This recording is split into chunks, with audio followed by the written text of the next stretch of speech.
Whenever you're ready. All right.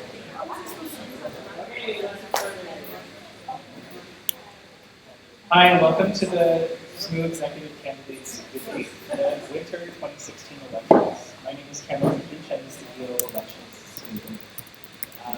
Tonight's format is slightly different depending on whether the position is unopposed or it's contested. So for candidates running unopposed, they'll get a 30-second pitch, followed by 10 minutes for 5 minutes of questions from outgoing executives, as well as 5 minutes for questions from the audience. In races with two candidates running, they'll each get a 30-second pitch introducing themselves.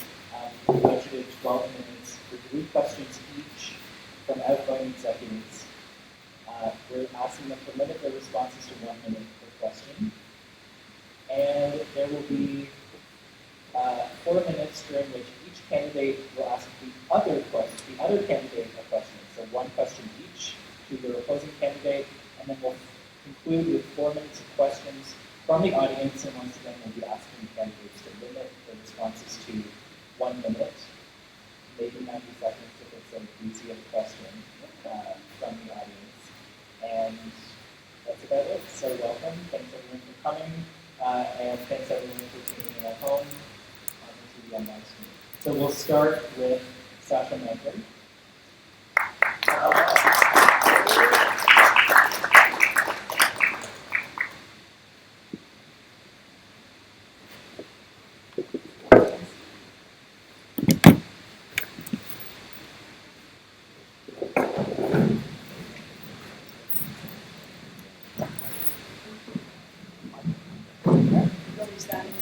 Just grab the mic.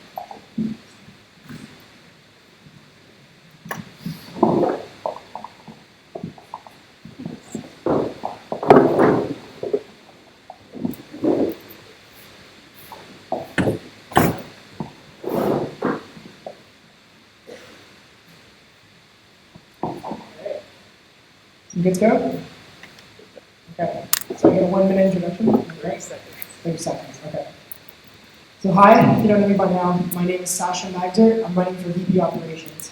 So if you don't know what VP Operations does, it's in charge of the student-run cafe, GERTS, the building, as well as helping out with Yale space planning and advocating for the rights of students with respective space on the Yale campus. So one thing I'd like to address is a few issues I want to tackle first on my portfolio. Getting the student-run cafe positive, so we can make a lot of other initiatives possible as well, such as, for example, creating a mental health space on campus, which I think are important priorities that I'd like to talk about.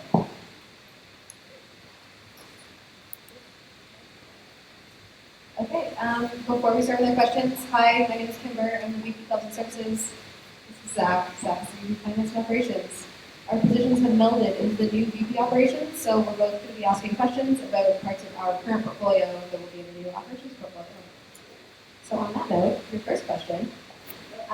Traffic in the SSMU building has been decreasing in recent years with fewer students regularly frequenting the building. So first, why do you think that there's been this decrease in traffic in the SSMU building over recent years, and what plans would you put in place as the VP Operations to attract more students to the building? It's a really important question. So one, I feel like there's a lot of issues with the building that make it hard, uncomfortable for students to be here. For example, the second floor cafeteria was a great space, but is lacking, for example, clubs, which makes it a more difficult space for students to study. As well, I think there's a lack of the lounge space on the first floor means that they don't have as comfortable places to relax in between classes. So when you look at a number of student issues, there's a collection of concerns that students have that make this building a less desirable place to be. So I think that's a really good opportunity to reach out to students. So I know in the past I mentioned that I'd like to not only just reach out to students, but actively engage them to get interest. So what that means is not just waiting for students to come to you, but actually going actively to see students. For example, tabling in the Y intersection at the start of the semester, going to different faculties and maybe giving them incentives to offer their input. And if students see that their input is being taken seriously and if they feel that this building is becoming more welcoming because of their suggestions, they might be more willing to spend time here, which doesn't just affect, for example, one operation, but all of them. For example, I may be the student-run cafe positive by increasing building traffic. You can also allocate more money to other parts of this portfolio. So I think it's the fundamental crux of this portfolio is how can we get more students in the door. I think they've got a lot of reasons that they would get into this building, but we haven't been going to them, we've been waiting for them to come to us. And I think if we make that initiative, we'll find a lot of good opportunities.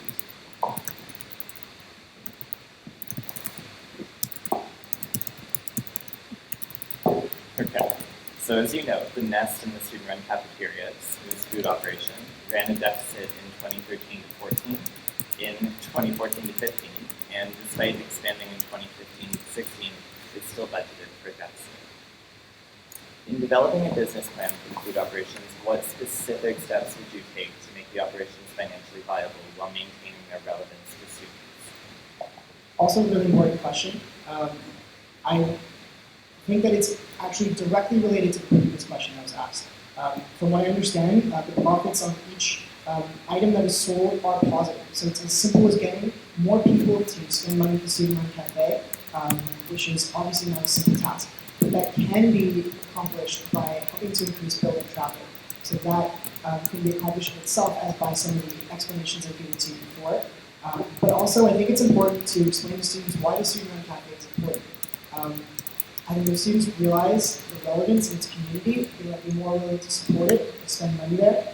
And not only just that, I feel like there's not enough awareness for this project in the community itself. When I was talking to students this past week, only a handful of people even knew what the student-run cafe was. So that needs to be addressed in itself. Maybe that means we need more promotion outside of the SMU building. I've seen a lot of signs in this building, but I haven't seen a single outside of this building. So if you're going to try to encourage students to come here to use this service, you need to put your marketing outside of this area to encourage them to come here in the first place, rather than waiting for them to get to this building. Does that make sense? Yes. Okay. Sorry, I just can't so you talked about the relevance of the Nest and the student-run cafe to students. Currently, the Nest is mandated to be an affordable and socially sustainable food operation, but the student-run cafeteria, which is the expanded cafe this year, is currently without a mandate. What is your long-term vision for the student-run cafe, and how would you translate this into a written mandate? Well, part of the sustainability platform of SMU is economic sustainability. And I think it's important that to achieve economic sustainability, we make as many efforts as possible to make the student-run cafe profit positive as well. So this is obviously going to be a challenge, because getting more people into this building has in itself been a challenge, which is the simple answer to how we can increase profits. So I think it's important to make these efforts, because it is an essential part of the sustainability portfolio. So that's where we have to start getting creative, reaching out to students and finding ways that they might be encouraged to get in the building. That would help to increase profits if you increase the number of people that show up. I think it's the underlying facet of this entire portfolio, that every single issue is related. For example, how do you get students in the building? You make it more appealing. What's the benefit of making it more appealing? You get, for example, people spending more time here, wanting to engage in services, which ends up making the services more positive. So although it sounds like it's counterintuitive to obviously put money into the building to increase profits to student-run cafe, that might in itself actually create or help to improve the profits of student-run cafe itself. As well as obviously you can directly consult students and see what they want to get out of their student-run cafe and make it more appealing to them. Okay, so to change gears, back to the building. Currently, the most common users of the SMU building are students who are affiliated with student groups. So there are many student group spaces in the building and group events that are hosted here. With the trend towards the expansion of student-run operations, and with more and more students citing study space and lounge space as their priorities over bookable event space in this building, where do you see clubs and services fitting into your long-term vision of this building? Also a very good question. I think it's important not to alienate a large number of the student service or student clubs that are currently in the building. For example, if you look at the floor plan, there's a lot of student clubs and services offices that I have no intention of touching. I think they deserve to keep their club space and they're important parts of this community that need to be protected. That being said, there's a lot of areas that we can improve on and optimize space usage. For example, if clubs are not using their space at all, and maybe we should be looking into how they're allocating their space exactly. But I think we need to carefully balance some of those space allocation towards projects, for example, like the crash pad, without preventing people from using their current spaces, which are absolutely essential. So I think it's definitely going to be an interesting balance and maintaining your students' right to their space. An area of your portfolio that you talked less about is mini courses. Mini courses has seen some issues in the past years, had varying numbers of classes that it offers, as well as profitability has gone up and down over the last 5 years. I'm interested to know what you identify as the key issues associated with mini courses and how you plan to correct them. So I think one of the most important factors is stability. Having somebody who's willing to work with professors directly and who's able to engage in day-to-day issues. So from what I understand, because of the way the mini courses were allocated in the past, they didn't receive as much attention as some other facets of the finance and operations portfolio. With somebody who is dedicated to student operations, now this gives somebody significantly more time to work on these types of initiatives. And what that means is that you can work directly with the mini course manager to help resolve issues. You can also spend more time getting student consultation to see what people want in terms of new or changing mini courses. You could also use that, for example, by looking more in depth at, for example, registration to help find out which mini courses are the most popular and to those advantage. I think also it can come down to simple student consultation as well.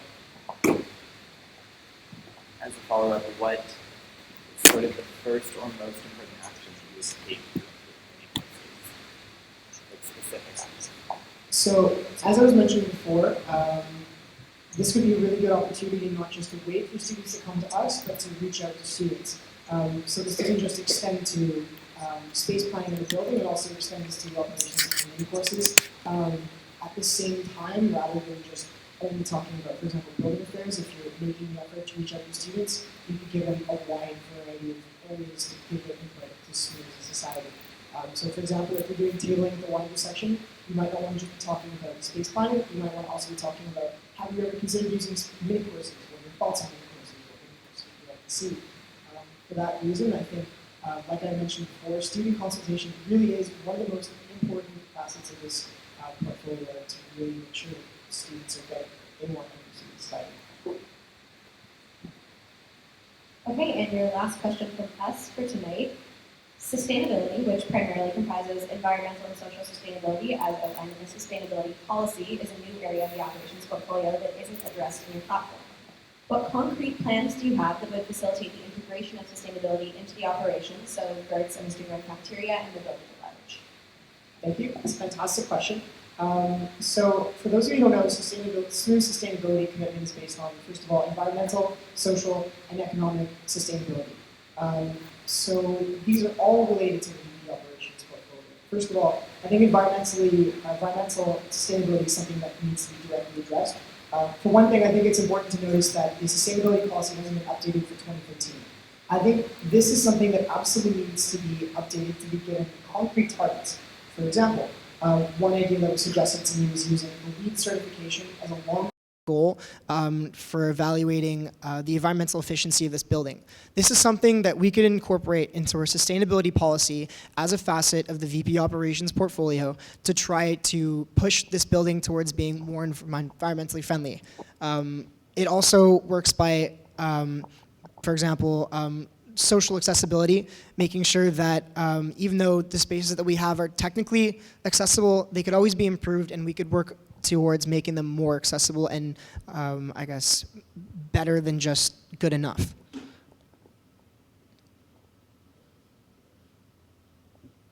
Are there any questions from the floor? Would you like to come up?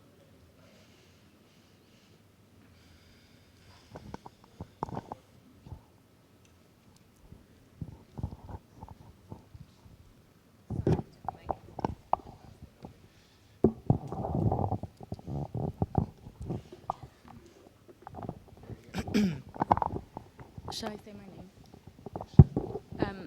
Hi, I'm Francesca. Hi, Francesca.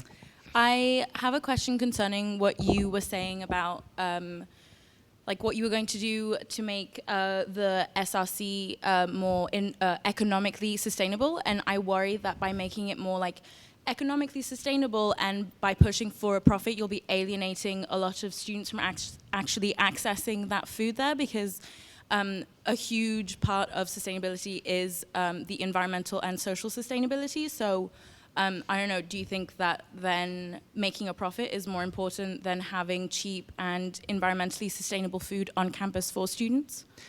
It's a very good question, so I'll repeat the question. Essentially what she was asking is whether economic sustainability of the student-run cafe would be at the expense of its other benefits, such as, for example, giving student jobs and being environmentally sustainable. Is that fair? Yeah. So one thing I'd like to mention is that I'm not changing the mandate of the student-run cafe. I'm maintaining that this student-run cafe needs to be based on the principles of supporting students and student jobs by being environmentally sustainable, by using locally sourced foods, but that's not mutually exclusive with making more money. And that can be done by not only just promoting it, but getting more students in the building.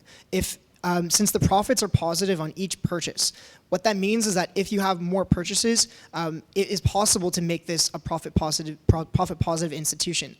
To do that, you need students to believe in this institution and to recognize why it's important. So not only do you need to give students a reason to come into the building, but you need to give students a reason why they should be spending their money here. And there's a lot of really good reasons, like you mentioned, for example, environmental sustainability and social sustainability. And if students realize why this is so important to our community, I feel that they'd be more willing to support it, and they'd be more willing to go out of their way to spend money there. So I don't think that just because you're making more money means that you're ignoring your goal from the beginning. Does that answer your question? Yeah, sure. Thank you. I think we have time for 2 more questions. Or we'll move on. Hey, Sasha. My name is Kareem. My question for you is, what essentially is your biggest concern in the operations portfolio for next year, and how will you seek to address that concern? That's a very good question. I think I see my biggest concern with this portfolio is to lose sight of the larger vision of the student society. So I think it's easy to look at a few initiatives, for example, and to ignore, for example, our commitment to environmental, social, or economic sustainability, and, for example, to put ourselves economically in debt if you start these new initiatives that end up costing a lot of money to the student society. So I think that needs to be balanced by, careful action. These proposals need to be airtight. We need to work very hard to make sure we get it right the first time. There's a lot of great ideas, but we have to be very careful with the way we implement it and make sure we use due diligence to not just jump into ideas, but really think about how we want to implement them and make sure that we don't misstep as we do it. And make sure that we don't, for example, put ourselves into debt in the long run, which could significantly impact our ability to have initiatives in the future.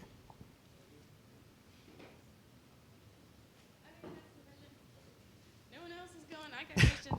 Okay. Hey. Woo. Hi, I'm Emily. I'm Hi, in Emily. U4 Science. So my question is about accessibility. So for one of my events this year, we did an accessibility audit of the building and noticed a number of issues related to both the lighting that we use and the scents that we use in our cleaning products. I'm wondering how you plan on prioritizing accessibility and if you intend on doing any sort of accessibility initiatives when it comes to the physical space in this building. Thanks. Thank you. It's a very good question. I think one of the important facets is to consult the Office for Disabilities before starting renovations and consult them to make sure that what you're doing is appropriate in all senses. I think if you don't, you risk obviously making spaces which are less than ideal for accessibility, but I think it goes beyond just meeting the standards. I think like at McGill, we've never been happy with being good enough. I think we can try to optimize accessibility options, for example, like making that ramp better, which is unfortunate that you have such a tight turnaround, which is technically up to par, but not necessarily ideal. And I think by just having that attitude across the board, you're not just going to be making accessibility standards, but you're going to be surpassing them and making it really an open space for everyone. Good. Awesome. Thank you. Good answer. Thank you. That's it. Thank you. Thank you, Sasha. And next up, we have the VP internal candidate, Daniel Laurie. And he will be asked questions by Kareem, outgoing SMU president.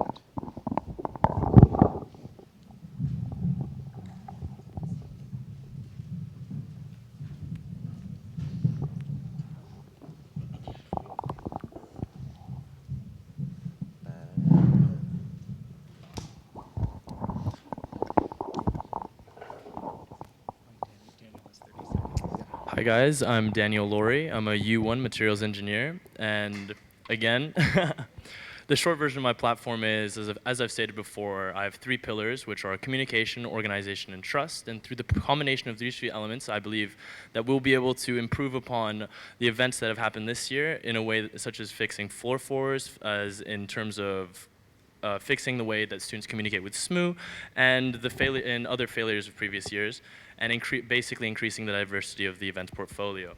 So thank you. Thanks for being here, Daniel. So my first question is as follows. In your platform, you mentioned the SMU Snapchat and use of the McGill app as being great ways by which we can improve the communication channels we use to get in touch with students. What are some other promotional strategies or media that you plan to use to keep students better informed? Well, in terms of other strategies to better, one of the things that I learned because I attended Faculty Olympics this week, and what I realized, Lola Baraldi was telling me about how one of the most effective ways that we communicate with the student population is through our events portfolio, how we host our events, and how we, in terms of having inclusive events, and also through the event, in terms of 4 floors and all those other events. And that's one of the most effective ways that we, as executives, can reach out to the student population. Because as we've seen, through the listserv and through other forms of communication that we use, that there's a large population of the student population that there's a large part of the student population that is unaware of issues that are happening on campus. And really, through the events that we host, we can really determine what the student's opinion of us is, and be able to effectively communicate our ideas to the student population. Thanks. So my second question is as follows. As the VP Internal, one of your main responsibilities is to engage with the student body and stimulate meaningful interactions between the SMU and students. With many disenfranchised students on our campus, how are you planning to remedy this situation, and in any ways other than event planning? Can you repeat the last part of the question? So essentially, how are you, with many disenfranchised students on our campus, how are you planning to remedy this situation with avenues other than event planning, as you just mentioned? Okay, so in terms of the disenchanted student population, I really feel that we have to get started with the incoming first years coming into McGill, because in terms of Frosh and in terms of all the events that we use to introduce students to McGill, by showing that the entering class of 2016 that we are a student population that really cares about these issues, by setting the example, we can definitely have the incoming class really be invested in political issues. So for example, through the implementation of a better communication system, students about referenda, that we can start a culture at our school where people are genuinely passionate about the issues on campus. And I truly believe that the first step is getting the next entering class involved in these issues. Obviously, we have to remedy this current situation and fix how people, at least in terms of knowing about the issues on campus, we really have to start working on that, and that's a big part of my portfolio. Thanks. Thanks. That's awesome. So third question. As you may know, there has been a trend in past years where the VP Internal gets consumed by the logistical and detail-oriented aspects of the events run in their portfolio, often making it really difficult to tend to the other major responsibilities of their work. How will you restructure SPIN next year and avoid repeating this trend? Well, in terms of, if we look at the events this year, I really plan on acting as a facilitator of the operations. I want to act as someone who can provide a clear vision for what we want for events, but then also work as tightly with the team to be able to coordinate events by delegating tasks, by having an effective team, by by effectively giving people responsibilities and having as many people on the task as possible.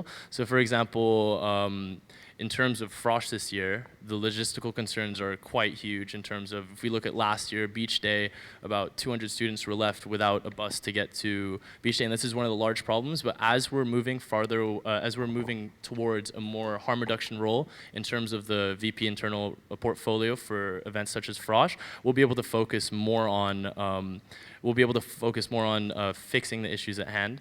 So that's, yeah, exactly, that's what I believe. Sweet, thank you. So, as it stands, the majority of the institutionalized events in the internal portfolio are drinking related. How do you plan on engaging portions of the student body that do not engage with drinking events? Well, as I've said before, as I said in the press debates, I have a lot of people who have proposed the idea of a SSMU auction, and lots of people are quite happy with that sort of idea, having a charity-based event, having the VP internal host more charity-based events where students get to choose where their money goes. And in terms of well, if we go back to Frosh, if I look at Frosh again, in terms of as we're moving away from the actual programming events, we'll be able to focus more on harm reduction and including other froshes such as outdoor frosh, rad frosh, fish frosh, and all those other ones, because frosh is not solely about the drinking events. And I know that coming into McGill, I was told that faculty froshes are the only frosh that you're supposed to attend, but I really don't believe that's the culture that we should have, and we should start promoting all the froshes equally in terms of having faculty froshes and outdoor frosh, rad frosh at the same standing, and having like incoming students understand that McGill is not just about this drinking culture. There's many things that we can offer as a student society, and I strongly believe this. Hell yeah. So last question. Incorporating equity into the events in the internal portfolio has not historically been an easy process and often falls by the wayside, but we've made huge improvements in recent years. What will you do to further this effort and ensure that events in the internal portfolio are inclusive and accessible to marginalized groups aside from non-drinking events? Okay, so in terms of more, can you repeat the question? It's more about inclusive events, right? Yeah, exactly. So accessible event planning for groups that are marginalized and making them more inclusive. So that can include the physical accessibility of them, the financial accessibility, etc. So obviously as I've said before, communication is a big part of my platform. So communicating with the student body, getting to understand exactly what they want to have in their events, knowing what the student population wants to see in terms of non-drinking events, in terms of in terms of like just being able to accommodate all people in terms of like Sorry. Yeah. No, that sounds great. Thank you. Okay. Follow-up question or to the floor? Okay. Any questions from the floor? You can come up to the mic.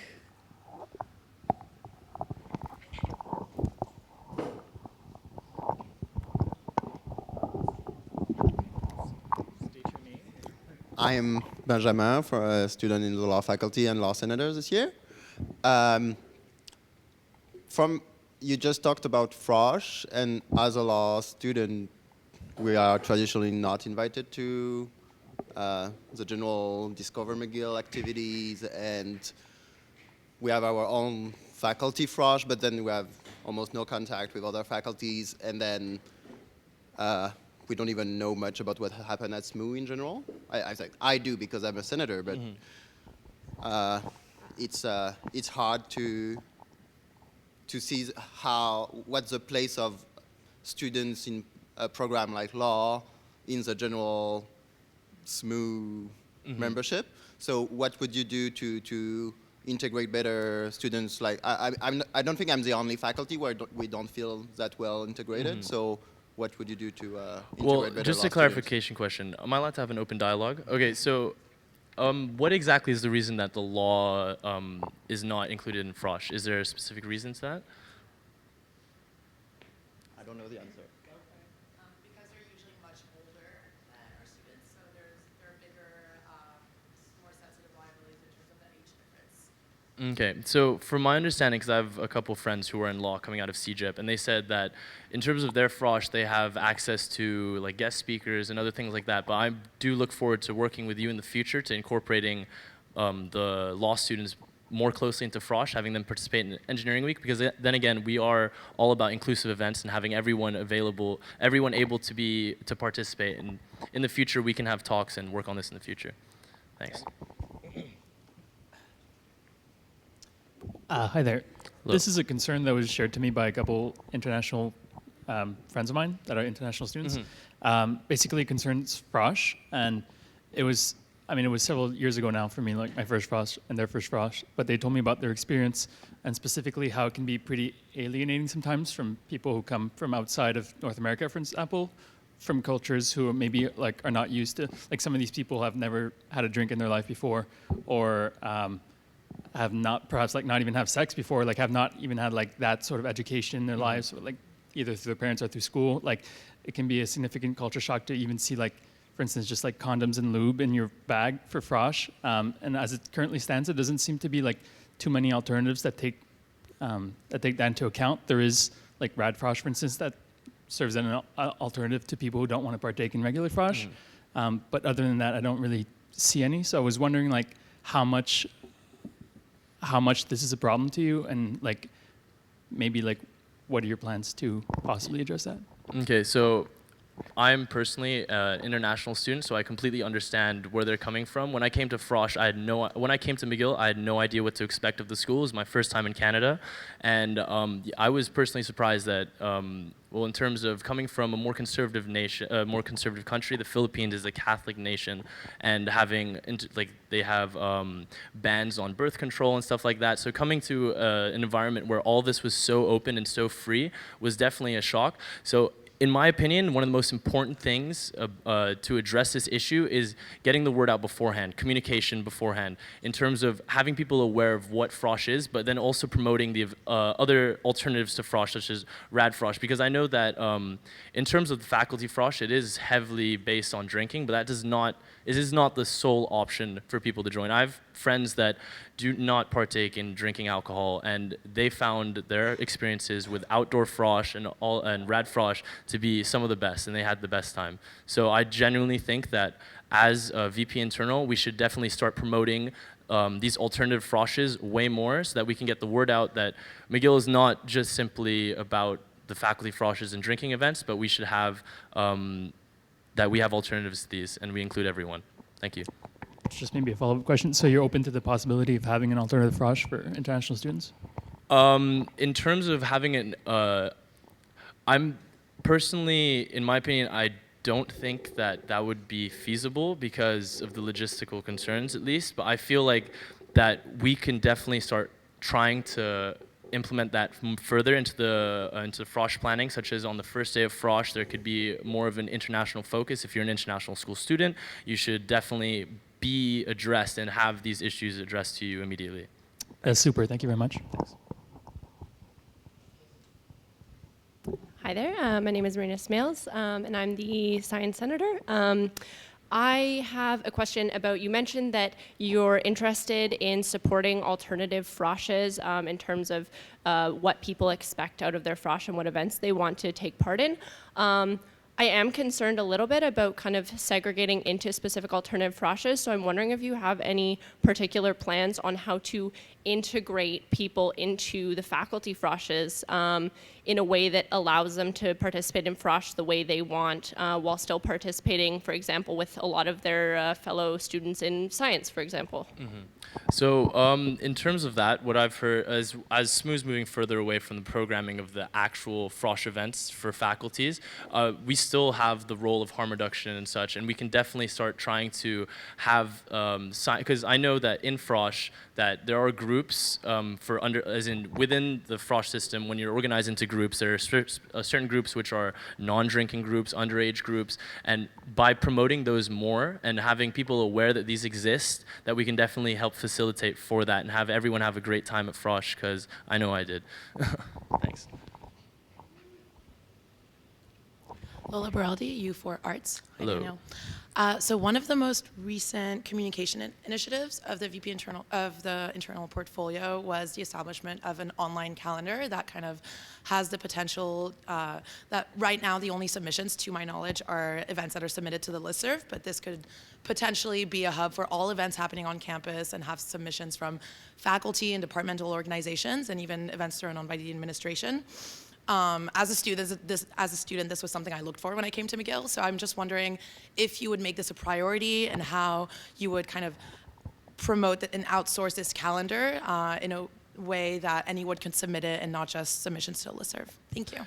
Yeah, I completely agree. I mean, that's one of the things that we're missing currently from, at least in the VP internal portfolio. We don't have a place where we can find all the events. I know there are events, there's groups on Facebook which try to do this to some extent, but I really don't feel like they're completely effective. And I really think it should be one of the highest priorities in my portfolio in implementing a calendar system so students can look at one place where they'll be able to find out what's happening at school, so they'll be able to do what they want to do on campus because of we have so much to offer at our school. And really one of the most serious problems is that people aren't aware of what our school has to offer, so they just don't take action, which is why it's one of my biggest concerns in my portfolio at least, is to start getting the word out, start having people aware of what's happening on campus, what they can do, and yeah, so it's one of my highest concerns. Thanks. Thank you. Hi, I'm Josh Thon. I'm a U3 materials engineering student. Nice. So I'm asking another question about Frosh. I'm a past Frosh coordinator, and in the past there's been a lot of difficulty with communication and with cooperation between both faculties and faculty Froshes with SMU Frosh. Last year, in fact, some of the faculties tried to actually split off and outsource things that had traditionally been done by SMU Frosh. How do you intend to increase cooperation between SMU Frosh and the faculty Froshes and moderate discussions between the faculty Froshes themselves? Ultimately, what I want to do as VP Internal is act as the facilitator for all operations of Frosh. So ultimately, when a faculty decides that they want to do something, that is the voice of the people, ultimately speaking. Because I know that in terms of, like, for example, if we look at just by having, can you repeat the question? I'm sorry. So fundamentally, just how do you plan to improve relations between SMU Frosh and faculty Froshes and between the faculty Froshes themselves? Because there's been a growing level of tension between the faculty Froshes, but especially between SMU Frosh and faculty Frosh. So what I've heard is that in terms of like, if you look at the events coordination, if you look at how venues are booked, there's been lots of conflict in terms of the past in Frosh where different faculties have been fighting over different venues for different times, and in the end, that doesn't help anyone out. What we should really try to do is facilitate, as SMU, is facilitate what students want, what the executives of those faculties want to do, and have an open form of communication and be able to have an open dialogue where we're all adults and we're all mature and we're able to not fight over it and ultimately do what's best for the entire student population. So in terms of those events, I really feel like by having more committees and having more people able to voice their opinions, we'll be able to more adequately. Yeah, go ahead. Sorry, can I follow that up? So there already is a council where the VP internals and chiefs of each Frosh come and sit with you, exactly. Presumably. I guess my question more is, there's a lack of trust from faculties towards SMU Frosh. How will you help bridge that, and how will you help repair the relationship between SMU Frosh and faculty Froshes? So one of the things I find is really important is developing those relationships right now, as in, it's one of my high priorities in my campaign, at least, is I'm going to try to start meeting all the VP internals of all the different faculties. Having a good relationship with them will be key to facilitating events coordination, because there has to be a level of trust between all the executives, knowing that we all have each other's best interests in mind, so that we can like have the best Frosh that we will ever have next year, this coming year. Thanks. Cool.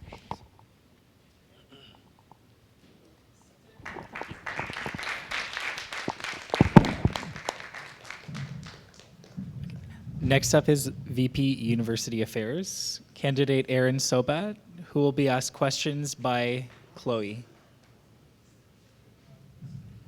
So once again, starting with 30-second introduction, then going to questions.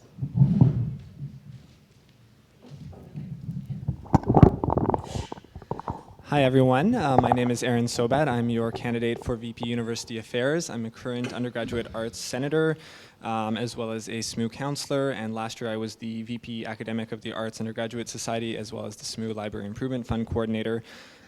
So I understand how all of the different pieces of SMU and McGill governance fit together in order to push forward important changes for students at McGill.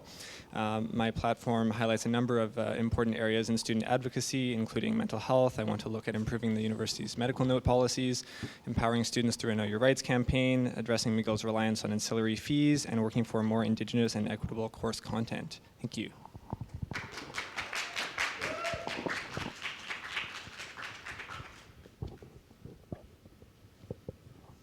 Great. Oh, okay. So due to the failure of the base fee, the SMU will face significant budget cuts, and many projects are likely to be cut in order to maintain the sustainability of the portfolio and the mental health of the SMU team. What projects would you allow to be cut, or in other words, which projects would you prioritize? Absolutely. So I know that what often happens when cuts need to be made is student staff are cut, and particularly researchers, which are a really key part of the University Affairs portfolio in terms of developing policies to advocate for at the university level. So one thing I'm really interested in is protecting the research budget in this portfolio.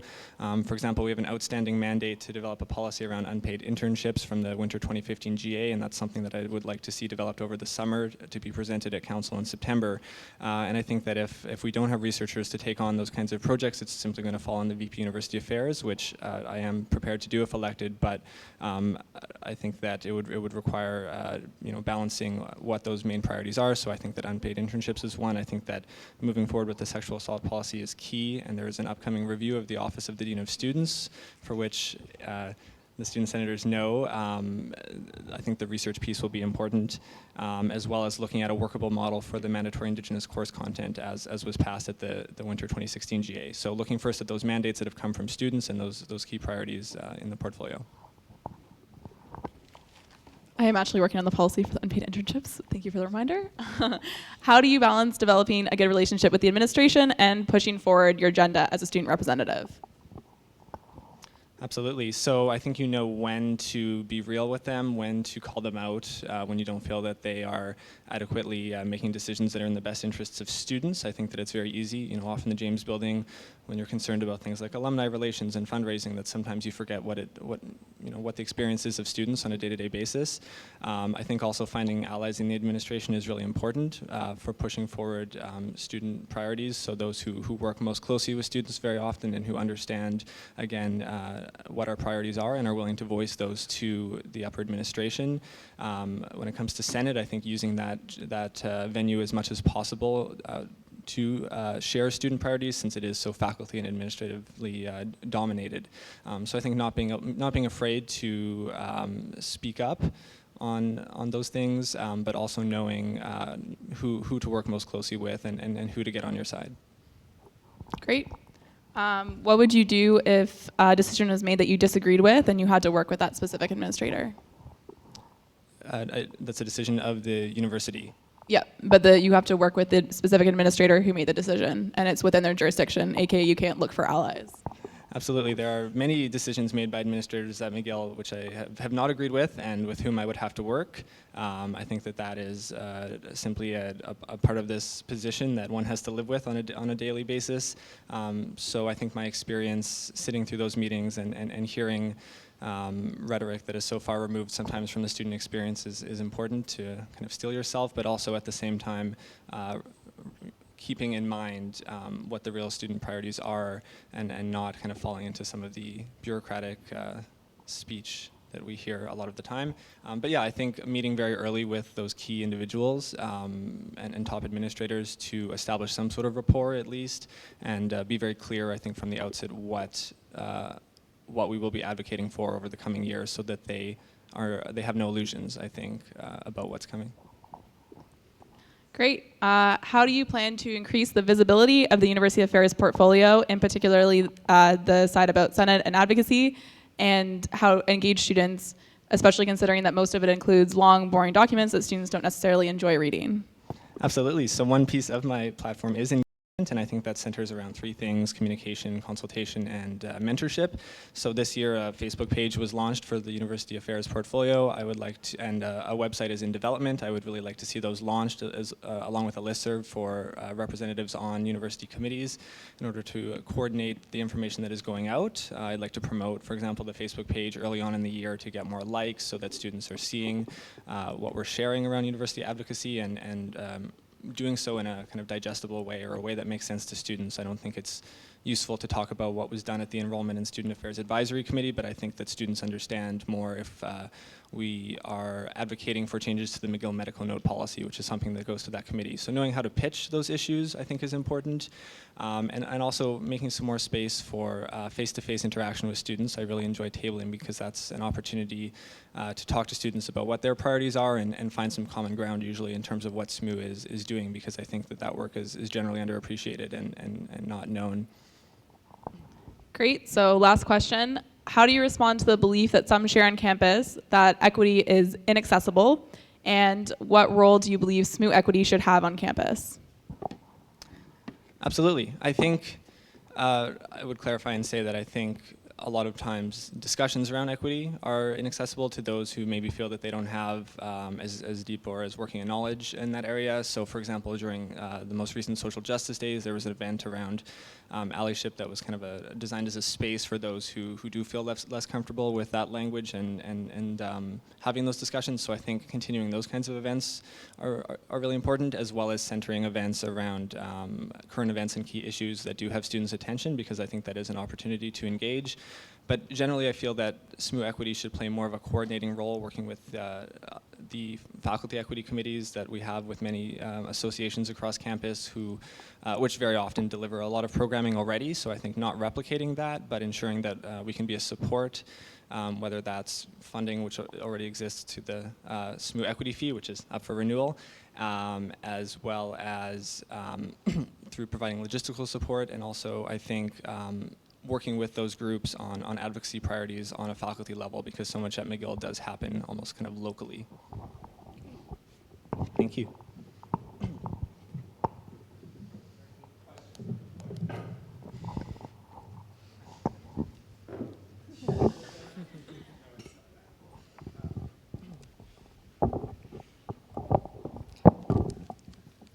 So I have one, sorry, I'm Josh, I think you know me. So my question is kind of twofold. First, looking at the McGill administration and the governance structures at McGill, it's almost like a language unto itself. How, first, will you help new senators next year develop a fluency in that language and in those governance structures? And how do you intend to break it down for the average student who maybe knows a couple phrases of that language at best? Great question. I think the first thing I need to do is be very self-reflexive when I'm using acronyms and things like that. Yes, as a current peer, yes. I think that the senator orientation is really important, which does happen in September, but I think starting even before that, as soon as senators are elected, inviting them to Senate caucus meetings. There's usually a welcome package that is developed for senators, so making sure that that is up to date with the most important information. And I think that it is a bit of a strange role in that it tends to take at least your first few Senate meetings in order to adjust and maybe really understand all that's going on. But I think working as early as possible, and if that means meeting with senators over the summer, if they're here and they're interested to start those discussions, I'm very open to doing that. In terms of students at large, I think something we did most recently was a McGill 101 workshop on governance at the university, what that looks like, how SMU is involved in that, and what some of the projects that we are taking on look like. And I think expanding that to do it somewhat regularly would be great. And attendance isn't high as expected, but I think that at least having that as an option is really great. And also, whenever students do show interest in getting involved, interest in sitting on a university committee, anything like that, make sure that they do have a channel for that. So I think every student who applies for a university committee should ideally have a spot somewhere, or at least on a SMU committee, because they've taken that step of wanting to get involved, and I think really channeling that into creating a space for them to be heard is really important. Thank you. Great, thank you very much.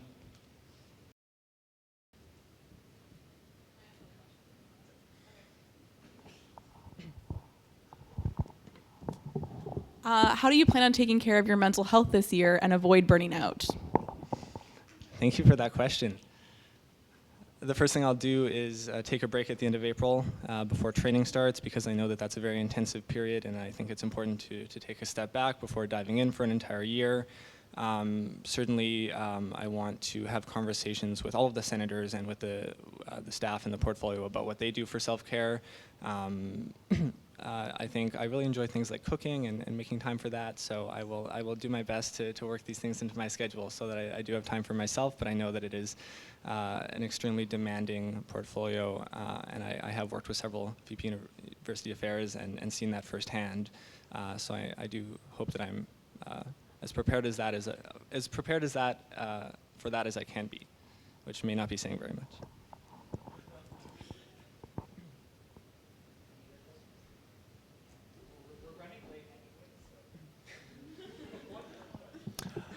Hey Aaron, name is Kareem. So question is regarding essentially controversial equity issues on campus, and I want to know how you would approach, I guess, both trying to maintain, smooth relationship with students while also upholding the principles behind equity that mean defending minorities. Sure. I will say that I think a lot of the political things are what are most visible in SMU, but again, I think publicizing some of the lesser known and lesser appreciated advocacy work that goes on will go some way towards addressing that. But I do think that those situations are a great opportunity for dialogue, and so I think perhaps maybe the Equity Committee is well placed to organize an open forum if something comes up that students have questions or concerns about and want a space to discuss it. We've had a lot of discussion about where those dialogues should happen, whether it's in our courses, whether it's at the GA, so I think it's very healthy to create more of them where possible, but of course how best to do that would depend on the particular situation. Thank you. I'm Alex, U3 Arts. Often students are some of the most active members of the Senate, and also they represent the most diverse viewpoints. How do you foresee getting members of the administration, faculty, and staff more engaged with student initiatives in that body? Absolutely. So I'll go back to, I think, the role that I hope to see the SMU Equity Committee do more of, which is that coordinating piece. I think that working with the faculty level equity committees where possible to actually reach out to professors who are interested in these issues, whether they teach on them or they just have knowledge or passion around them, in order to have a network of individuals who can be raising those issues in those spaces, whether that be department level committees, whether that be the Senate. It was raised to me that we don't actually map out the terms of faculty senators, and I think that we could even create a list of that and know when those terms are expiring and perhaps approach professors who we've worked with to actually run for the Senate and try to influence things there and make as much use of that space as possible.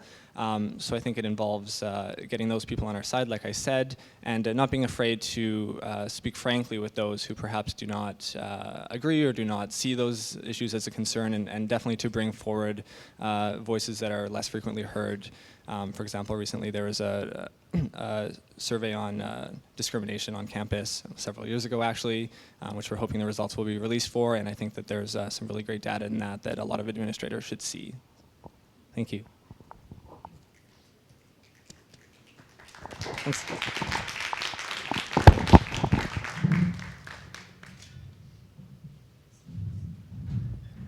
Okay, thank you, Aaron. Next up, we have VP Finance candidate Niall Carolyn.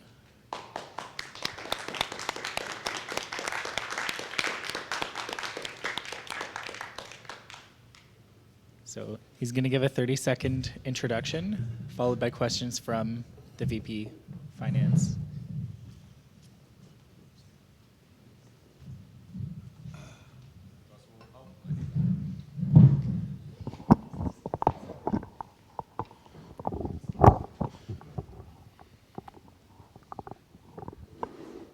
All good? Okay. First of all, I'd like to thank Cameron and Kareem for organizing this debate. I'd also like to thank all of the current SMU execs for taking their time to make up their questions. And of course, to thank everybody else for showing up from general SMU members.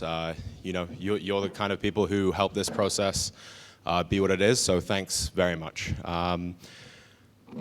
My name is Niall Carolan. I'm a U3 Strategy and Accounting student, and I believe my combination of proven student leadership and real-world management experience qualifies me to tackle financial issues that matter to students most. This includes working closely with the VP Operations to ensure the short and long-term financial stability of SMU operations, providing transparent and concise financial updates to the SMU website, and finally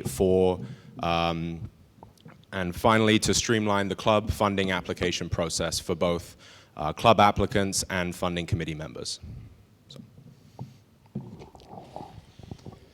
Thank you. My first question represents a common issue that I'm faced with in this portfolio.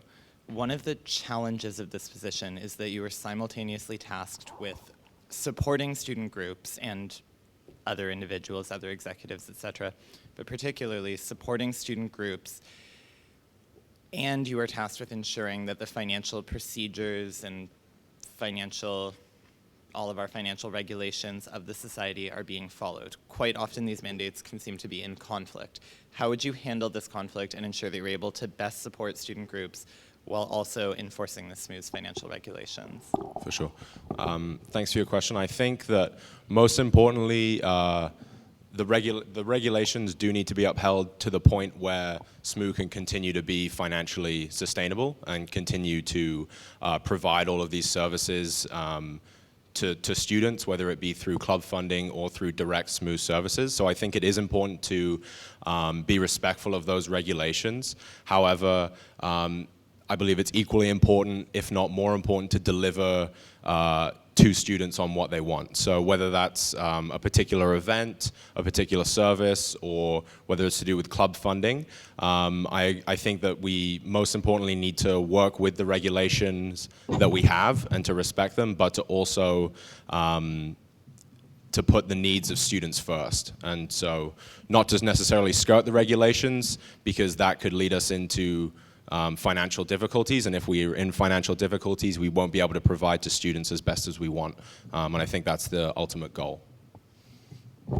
Just as a follow-up, the financial procedures of SMU, or really of any organization of this size, can be quite inflexible, quite bureaucratic, and very specific things that you have to do. How will you approach the fact that a lot of our student groups do not fit well within that bureaucracy and within our sort of structure, and that in particular can pose a challenge in ensuring adherence to our regulations? I think that if there's work to be done, then it needs to be done on my end. I don't think that any of these regulatory obstacles should be put in place for students to overcome. I think that should be on my onus, and my responsibility to outline these regulations as plainly and as concisely as possible, and to relay that to students, so students have the best information they can, which I believe would result in them being able to go through the financial process easier. So. Thanks. So as you know, human resources is now under the VP Finance portfolio. SMU employs more than 300 student staff per year, and it's a challenge that many executives come into their roles without prior supervisory experience, and they often feel unsupported in the entire human resources area. What specifically will you do to support the other executives in their HR-related responsibilities? For sure. I think that I'm lucky to be able to have experience working with human resources. Through private sector experience, I managed over 65 employees over 3 different locations of different Tim Hortons franchises. I understand this is very different to the human-based, human-run operations of SMU. However, I would draw on those experiences to help. What helped me most in those experiences was empowering the employees. So it's not to set up your own kind of regulations to make sure that employees are working more efficiently. I think it's again, on the onus of us to make sure that the employees have all the tools they need to do the jobs that they can do to the best of their abilities. And if there are other executives who have less experience or are less confident on dealing with matters of HR, I have no problem and would happily sit down with them for as long as it takes to go over whatever questions they had. And in my experience, really just communicating with your employees and with your human resources department is your #1 key. Because when employees lose faith and lose trust in you, then you really have no recourse to make things as best as you can. That was a horrible sentence. I'm drinking coffee to try to like cure dry mouth, and my heart is going like a million miles an hour. Sorry. I'm familiar with that issue. Yeah. My next question represents another common issue in my portfolio. According to the results of the recent space survey, 90% of respondents were in favor of using corporate sponsorship in the building to offset building-related, building-related costs. And many respondents commented that they would like to see commercial tenants in the building offering cheaper food options. At the same time, we're sitting here with a council mandate against the corporatization of the building, and other surveys from past years suggesting that students are also against the corporatization of the building. How do you balance these conflicting priorities and conflicting mandates? For sure. I think that the issues around corporatization come with the fear of thinking, oh, if we provide corporate sponsorship, then those corporations have an interest within our organization, whether it's over decision making, or yeah, I suppose mainly decision making. SMU isn't the type of organization, nor is it anywhere on my radar to be giving any kind of autonomy to corporate sponsors over making their own decisions. As it goes with many other faculties, especially with engineering and the MUS, these corporations pay a fee to enable us to do the work that we do. In exchange, they get notoriety, whether it's through brand recognition, whether it's through getting their name on a building or on a door. But that's where it stops. It doesn't go any further than that. There's no, we wouldn't be leasing out the building to control from other corporate entities. I think it is kind of a beneficial exchange that can happen between private corporations and SMU, as long as it's regulated and monitored very closely, and that the interest is always going back to the best interest for students. I've found that over the last few years, VP Finances have been becoming more and more involved with sort of the overall operations and administration of the society. With the addition of HR into this portfolio, this trend has been very much solidified. So what plans do you have to improve the internal operational efficiency and administration of the society? Sorry, Zach, could you repeat the first part of that question? Yeah, I was just saying, speaking to the general trend of the VP Finance being less sort of isolated in their office, poring over the numbers, and more involved with other areas of SMU's administration, with the addition of HR into the portfolio and the removal of the business operations, this has sort of solidified the holistic administrative role of the VP Finance. So the question is just, what plans do you have to improve the internal operations, operational efficiency, administration, etc., of the SSMU? For sure. I think that it really comes down to when you're dealing with human resources and human resource management, it always comes down to communication and cooperation between different sections of SMU. SMU is a large organization, and just from the nature of the different executive portfolios, things can very easily not be communicated well. Everybody is very busy. Everybody has their own specific sets of objectives that they want to achieve. However, it's very important that we're all on the same page in kind of achieving our overall objective. And I think that's also why the finance portfolio is so important, because it is integrated with every other portfolio. It enables every other portfolio to do the great work that they do, and we wouldn't be efficient in that unless we're constantly communicating with other execs and other members of human resources to make sure that their needs are being met and their concerns are being heard. As a follow-up, can you speak to one specific thing that you would do to improve the efficiency of our operations? Yeah, for sure. I suppose that we could hold more meetings with the full-time staff of SMU employees. I couldn't tell you exactly how often these meetings occur, or even if they do occur right now. I will find that out. However, I believe that if we can get everybody in the same room, you'd be very surprised at how quickly ideas can come together and how quickly people can get invested in the process. If people find that after a meeting that their opinion was heard and that we can enact real change on their behalf, then I believe that those kind of meetings can happen more often and people would be more open to sharing in the discussion. So more meetings. Thank you. We'll see if you still feel that way. Yeah, that's true. That's true. Okay, so my final question has two parts, and this is about the financial sustainability of SMU. In a 2010 exit report, an executive wrote, "The SMU's main strength is its incredible financial stability. They have more money than ever and can spend freely. The value of this cannot be understated. It means that executives and staff can move forward instead of merely holding things afloat." During the base fee campaign, it's comical. During the base fee campaign earlier this year and repeatedly at council, I've spoken about why I felt that the SMU budget is unstable and unsustainable due to a variety of factors.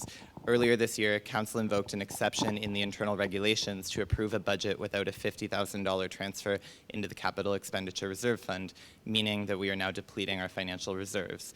Assuming that you agree with the current executive's assessment of SMU's financial sustainability, how and why do you think that we ended up in the position that we are in today? I do agree with you, first of all, and I think that there are many factors that played into our current financial issue.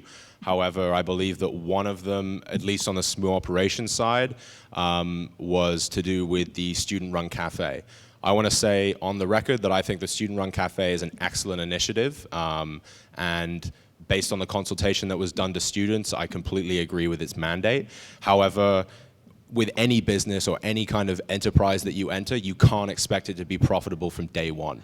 Rarely are enterprises profitable after years 3 to 5. So the losses that we've seen that are associated with the Nest, I don't find surprising. However, and I do believe that maybe 5 years down the road, the Nest will be profitable and it could be a great service for students. However, as you said, we may not have 5 years to keep eating away at the SMU endowment. So I think that there are a number of different options that we need to look at that are addressed in my platform, such as corporate sponsorship. I also understand why commercial tenants were we moved away from commercial tenants in the first place, the eat-up business that the Nest would otherwise acquire, and a host of other kind of operational difficulties that were happening with them. However, as I said in my platform, commercial tenants are a relatively risk and hassle-free source of income. We get a check every month, and they make their money on the sales, and we make money on just renting out the space. I also appreciate that there are startup costs with getting spaces ready for commercial tenants, because right now we have only one kitchen, and that would be a huge issue for a business, a commercial tenant to deal with. But I still think it's a very useful and viable way, a useful way to look into increasing SMU revenues. And I think that the Nest and the student-run cafe is a large attributor to the current financial situation. Another side on that, sorry Cameron, I know I'm way over time, is that we need a comprehensive overview and kind of nitpick through the large administrative budget that we have within SMU. There's $1.2 to $1.3 million of administrative overhead.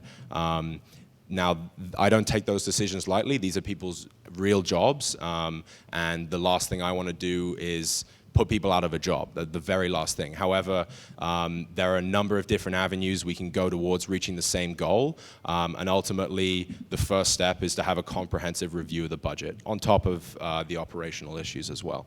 So I think those are kind of the two main issues. The second part of my question, which you definitely, yeah, I'm done. This is the follow-up, but was what you would do to assess our financial situation. You talked about some ideas, but what would your first step be in determining a plan to return SMU to a financially stable position? For sure. Well, the first thing is always consultation. Consultation with the general manager, consultation with every other exec, because these financial decisions will affect every executive, not just my own portfolio. And it wouldn't be fair to exclude them from the conversation. Just as well as it is important to include the general manager. They know much more about permanent staff than I do, and I'm the first one to admit when I don't know the most about a situation, and that's one of those instances. So I'd be relying heavily on people to bring me up to speed, and once I'm up to speed, we can really dive into the actual budget and see where any inefficiencies lie, and ultimately work on those inefficiencies to pass on that benefit to the wider student population. Thanks very much for your question, Zach. Schedule, but we do have time for maybe 2 or 3 questions from the floor. Hopefully less involved questions. Or less involved answers. Oops. Sorry. This is not controversial, so. Sorry. Hi, Niall. So as VP Finance, you often have to bring decisions and issues to executive committee and to council that are based on people's understanding of more complicated financial terminology and things that people will be less well versed in as you are. So how do you plan to kind of promote financial literacy and make sure that these big important decisions that people are making are based on an accurate understanding of something that is pretty complicated to understand? Yeah, definitely. That's a really important question. And I think that is, I wanted to cover it well within my platform. A third of my platform is to do with providing concise and transparent information to students. And that can be equally, or if not more accessible to other executives if they have questions. That means going through the annual global budget, turning 100-line balance sheet into maybe 3 charts or 3 graphs. I'm also very interested in providing kind of funky, accessible infographics about current financial state of the SMU, because I love looking at those things, and I think that other people will. So yeah, infographics and graphs and charts. Make sure they're funky. And executive summaries, and yes, funkiness. Thank you. Hi, Niall. I'm a VP Finance for SMU Chartered Club, and throughout the audit and the funding applications, especially the funding application, I found they're very, very slow, and there's a lot of ways that can be improved. And you mentioned as part of your portfolio that is something you'd like to improve. So can you just elaborate on ways you would improve that system? For sure. Thanks for your question, Adam. I'd first like to say that the funding committee does work incredibly hard, and just about as hard as any other committee, or as much as they can. The man hours that they put in are pretty immense, and the work that they do is very important. However, there are different things that we can do to help speed along the process. My first point would be to standardize event budgets. That would both help students and committee members. It would help students by kind of taking out the worry of, oh, how should I format this budget? Where should these line items be? What is the most useful information that these people want to hear? And conversely, on the funding committee side of things, it's important for us to be able to just look at a budget, go, okay, this is the number we're looking at, this is the number we're looking at, and this is the number we're looking at, this is why they're important, and then we can make a decision, as opposed to kind of trolling through a Word document or a very obscure Excel file, which is of no fault of clubs, because that's not your expertise, or not every financial club's expertise. I'm not saying you. But I think, yeah, streamlining that process is kind of key. Also, between the end of the funding commissioner's decision and then putting that through the department where the checks get written, from speaking with Dana, the funding coordinator, she says that process can also take quite a bit of time. So I'd be working very closely with those administrative assistants to make sure that the checks get processed as soon as the funding decision is made. Fantastic answer. Thank you. Thanks, Kuv.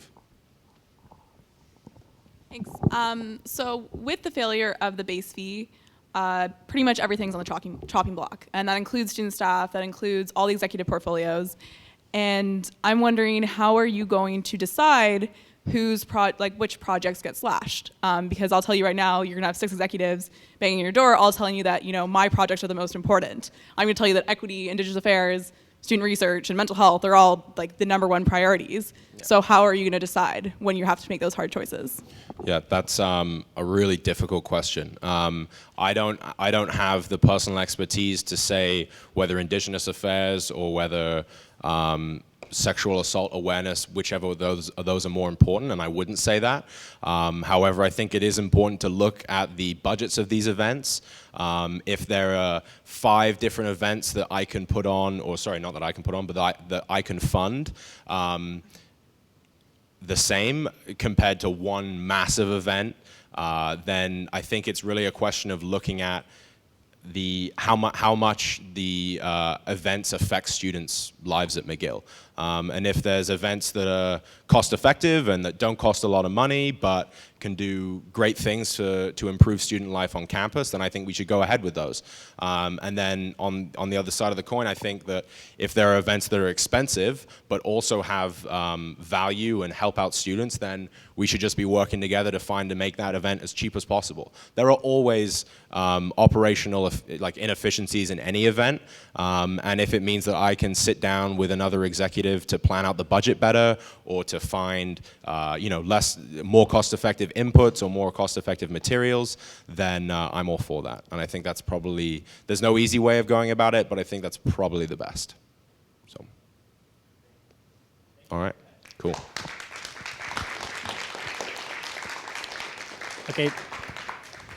And next up, we have the VP External portfolio.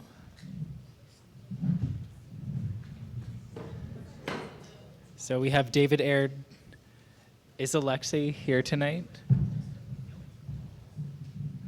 Okay, so we have just one present today, so that will allow us to hopefully catch up and be out of here by 9 o'clock. So David's gonna have 30 seconds to introduce himself, and then outgoing VP External Emily will be asking some questions.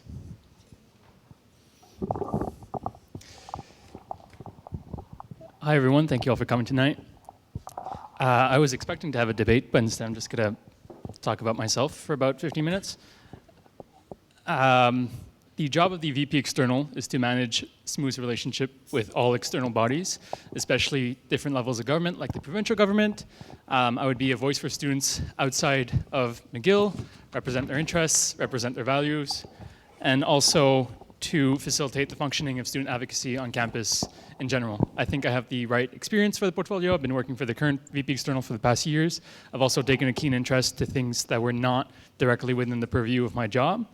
My platform is pretty straightforward. I intend to focus on accessibility of education, quality of education, and keeping tuition fees low for every undergrad, including international undergrads.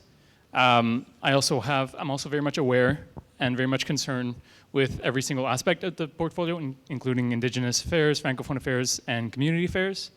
And I also believe strongly in my ability to fulfill SMU's mandates in an equitable and inclusive manner. Thank you. Cool. Thanks so much. So my first question is, as somebody who has been very active in the McGill Against Austerity campaign, I'm wondering if you could let us know how you believe the SMU can best support student-run political campaigns while still allowing campaigns to retain their independence. Sure. I think it's a matter of building the capacity of these campaigns to begin with. I think it's important to surround them thoroughly at their onset, which is why I was glad to be very much involved in that. I think the austerity campaign in particular is still rather new. It started last semester. We're still kind of getting off the ground. We have good traction. I'm very optimistic for the future of that campaign. So I intend to appoint a political campaigns coordinator who's aware of that, preferably who has worked in the campaign, possibly, and work closely with them to ensure that the campaign is doing well.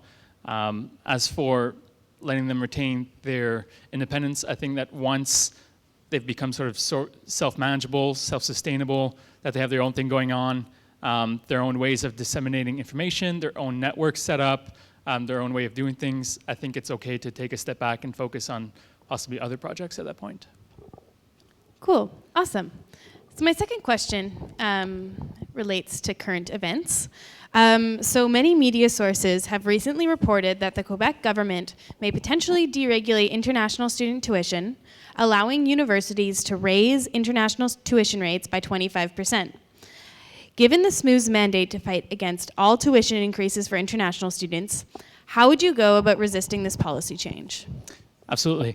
I think the best way we have of resisting these policies that are governmental policies is to band together with other universities across the province in order to more successfully lobby the provincial government. It's also important to make it known to our own university that we're clearly against it and to try to, at the very least, like, stop them from being openly for it, which kind of sucks in my opinion. They have spoken in favor of deregulation, and I have tried to lobby for deregulation. I think that's really too bad, because I personally pride myself on being part of the most diverse campus in Canada. I think this is something we need to preserve. So I want to join forces with other universities. In particular, I'd like to join AVEC, which is a new, relatively new student federation that we have great potential for, that we've been very involved in forming, and that we would have a strong voice on as a diverse campus on the one hand and as an Anglophone campus on the other hand. I think that would be a great way to advance our concerns, to make them heard. Yeah, basically. So my last question is, given the transient nature of students who live in the Milton Park community, it is often hard to communicate the importance of being a good neighbor. How do you intend on working with the permanent residents of the community to ensure that they can feel safe and welcome in their own neighborhood? Absolutely. I do have plans to sit on regularly the Milton Park Citizens Committee, which is a committee of the permanent residents of the Milton Park community that meets regularly. I want to sit on those to get involved in the initiatives going on at that level. I also want to put great effort at the beginning of the fall semester to work with, to make myself available to the permanent residents of the community during frosh time. It's important to make them know that I'm there, that I exist, my position exists, and I'm here to like mitigate as much as possible conflicts, potential conflicts between students and residents at that time. I'm also quite excited at the prospect of acting as a mediator in the case of ongoing conflicts between students and permanent residences, especially in the case of, for example, a Francophone student with an Anglophone resident or vice versa. I am bilingual, so I feel confident in that respect. Cool, that's all my questions. Thanks so much. Thank you.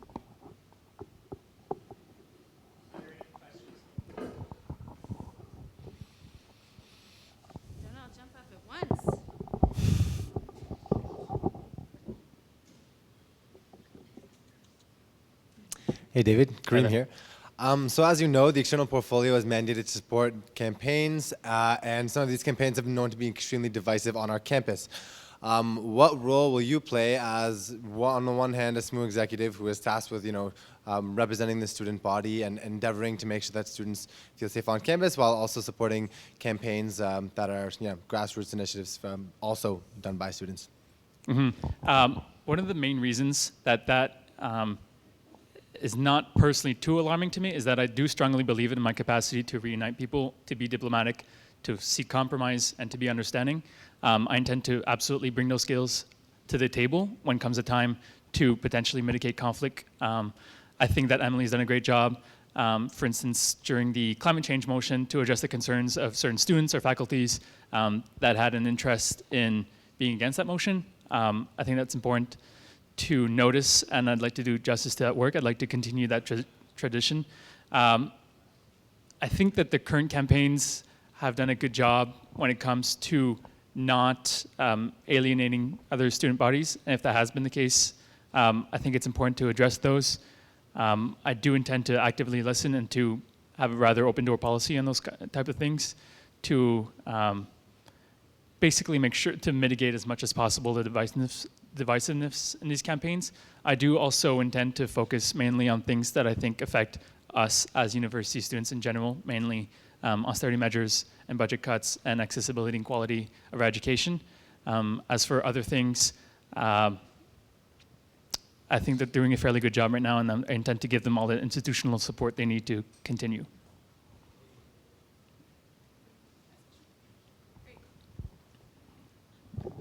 So Indigenous Affairs is one of the things that's moving from the VP University Affairs portfolio to the VP External Affairs. And I'm wondering, how do you intend to support this part of your portfolio? What are your plans for it? And also, how do you address the issue that sometimes occurs with the double burdening of like Indigenous staff and Indigenous students who are constantly asked to sort of speak on this issue while still ensuring adequate like Indigenous representation and just generally be a good ally?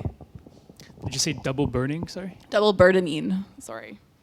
The what? Sorry. Double burdening. It's how do you avoid like Indigenous people always having to be the ones that speak on these issues while still including them in the process, and also like in general just be an effective ally?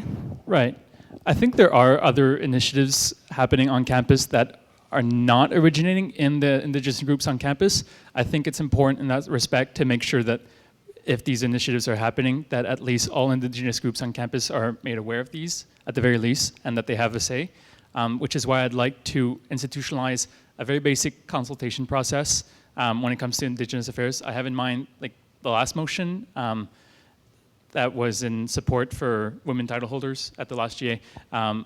I was quite excited about it. I thought it looked like a great motion, and that was a general feeling at the beginning of the GA. And then a representative of the Indigenous Students Alliance came up and totally changed everyone's perspective on it, in the sense that these groups hadn't even been consulted. And even though it didn't directly affect them, it's important to just keep in mind the need that whatever's happening on campus or whatever motion is happening preferably would reflect the voices of the groups that we do currently have on campus. I think also other groups are involved in like inviting Indigenous speakers or holding events. I think it's really important to make sure that these events and speakers reflect the voices of the Indigenous groups that we have on campus. I'd like to definitely prioritize those whenever possible.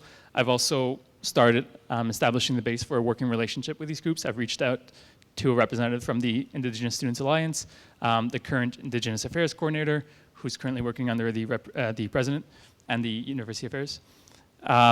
So basically, my main concern will be to actively listen to their concerns, appoint a coordinator who will know like, the best way to go forward, and at the very least, like I said, institutionalize a basic consultation process.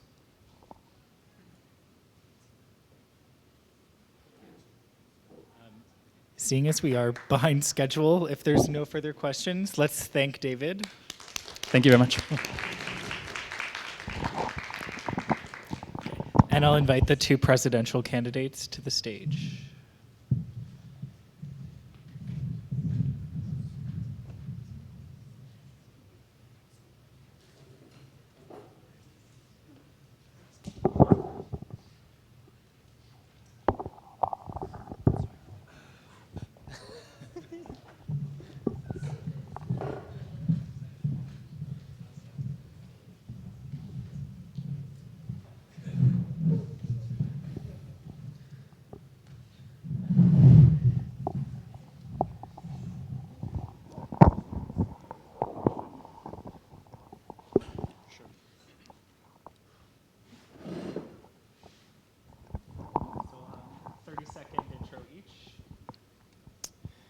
Good evening. My name is Jordan Cinder, and I'm proudly running for SMU president.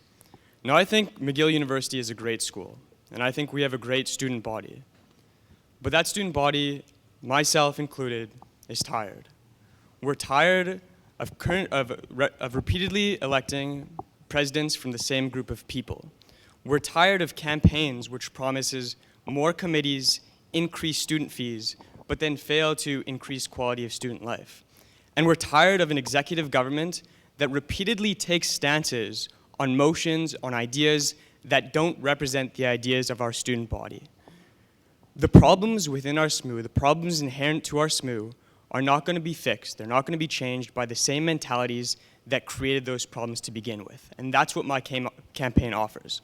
We offer real change, we offer student unity, and that's why I'm proud to be running for SMU president. Thank you. That was a minute, so you can have a minute as well. Cool. So hi everyone, my name's Ben and I'm running for SMU president. There's been a lot of talk in recent days from the opposing campaign about me being quote unquote more of the same. This is an unfounded claim that focuses on framing me in a certain light rather than focusing on the issues at hand. It is true that I have done intensive research into what the job specifically entails. It is also true that I have already fought for grassroots change to increase empowerment of the student body before coming into the job.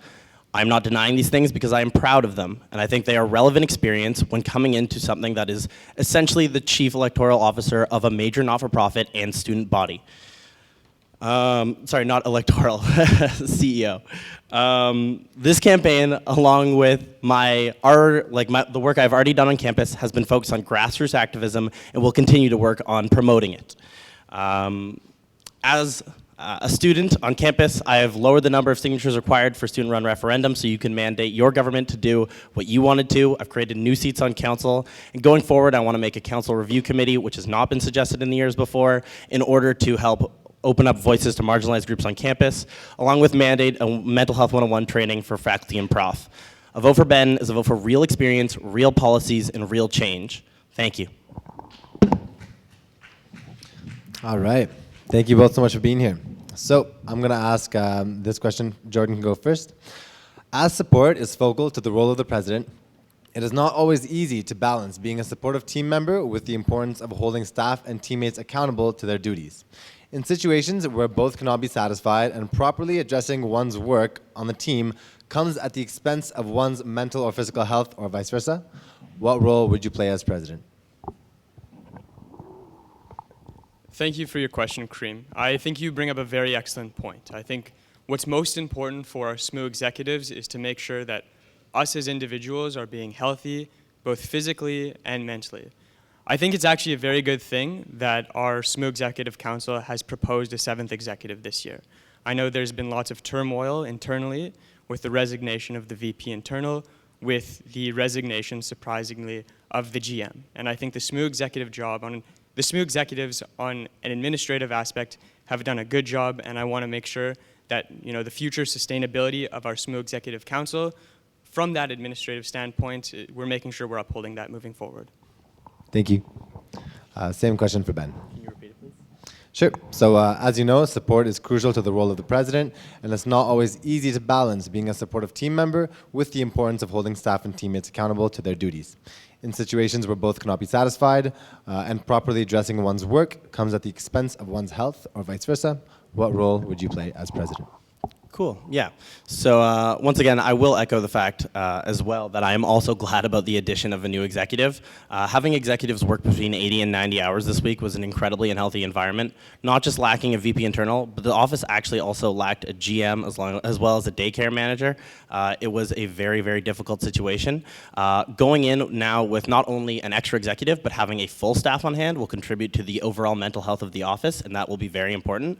But not only this, in my portfolio, I specifically address the fact that I want to pay close attention to mental health, focusing on initiatives such as the 101 training for faculty, as well as opening up spaces inside the SMU building for the clinic to run group therapy sessions is something that has to do with mental health. But specifically of the team, knowing how to be a proper support system and prioritize your time is very important.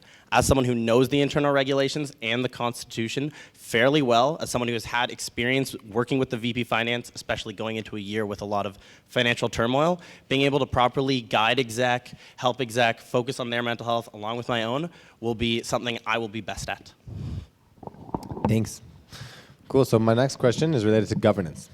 Governance is an important part of the president's job, and consultation is a huge part of that. What will you do to ensure that council and the board of directors are run efficiently, in addition to ensuring proper consultations with constituents throughout the year? This time, Ben can answer first. So talking about efficiency in council, I mentioned a council review committee. I've mentioned it a few times. But the main focus of the council review committee initially was to look into different ways of giving marginalized groups accessibility to council, whether that necessarily means building more seats on council or alternative structures that we could look into. But it was brought up in the comments section about whether or not this council could also look into the efficiency of SMU council. I know in this year it's been talked about expanding the role of the BOD, which is the board of directors. And for those watching who don't know what that is, the board of directors is essentially a body mandated to exist by by provincial legislation. Our SMU Council essentially acts as the board of directors, making decisions for the SMU, and the board of directors now just acts as sort of a rubber stamping body that just approves what goes through it. A recent decision has been made to expand that role in order to have it look into financial matters as well as legal matters, generally act as a resource to other things as well. Having the Council Review Committee look into ways we can potentially expand the Board of Directors mandate even further than that, if that is something that we would like to do, is a way that we could talk about improving council efficiency, building a more mental health friendly space for counselors, things like that. But there are other structures that we can also look into as well, and I'm very open to keeping that conversation open. Thanks. Ben just talked about his platform point, which is establishing a council reform committee. And personally, I think this is part of the problem with governance in SMU. We're too much talking, we're too much forming committees, we're not enough action. I encourage everybody to go look into the electoral reform committee that was implemented recently and look at the changes that have been made from that committee. There haven't been that many noticeable changes, if any. Committees, I think, are a major waste of SMU's resources, a major waste of SMU's efforts. Where do I stand on governance? It's very simple. I stand for making our SMU executive governing body politically neutral, because our SMU executives shouldn't be imposing their personal bias on behalf of the students. We should be listening to our student body and then advocating based on their interests. And political neutrality is good for democracy because it stimulates freedom of speech and it encourages everybody to speak their mind regardless of what their opinion is. Thank you both. So my third question, once again, as the previous two, is the same for both of you. Jordan will answer first this time. What are some of your weaknesses or a reason for which one should not vote for you? Thank you again, Kareem. So I would say the primary reason if you don't want to vote for me is if you think our SMU executive, as I just mentioned, if you think our SMU executive should have political stances on motions that are going to divide our campus, then don't vote for me. But if you think that regardless of what faculty you are in, regardless of your ethnic background, regardless of what your beliefs are, if you think that those should be represented within our students' union, despite the fact that only 25% of students vote, if you're part of the 75% of students that don't vote and you still want your opinions heard, then vote for me. Thanks. Well, I think it is clear that me and Jordan stand on very different ground. We have a lot of very different and opposing positions. I think if a student would not like to vote for me, they would happen to have looked at Jordan's platform and tend to agree with it more. There are a very strong, diverse set of opinions up here. I believe that if experience along with a clear set of policies are something that is considered the status quo, and there's a problem with going into a job fully understanding exactly how the position works, then maybe a vote for me would not be a good idea. But if you want to bring in a candidate who properly understands the position, knows how to be a proper support system, and really gets what they're going into, you should vote for me. All right, thank you both. And now I believe we're moving into questions from the floor.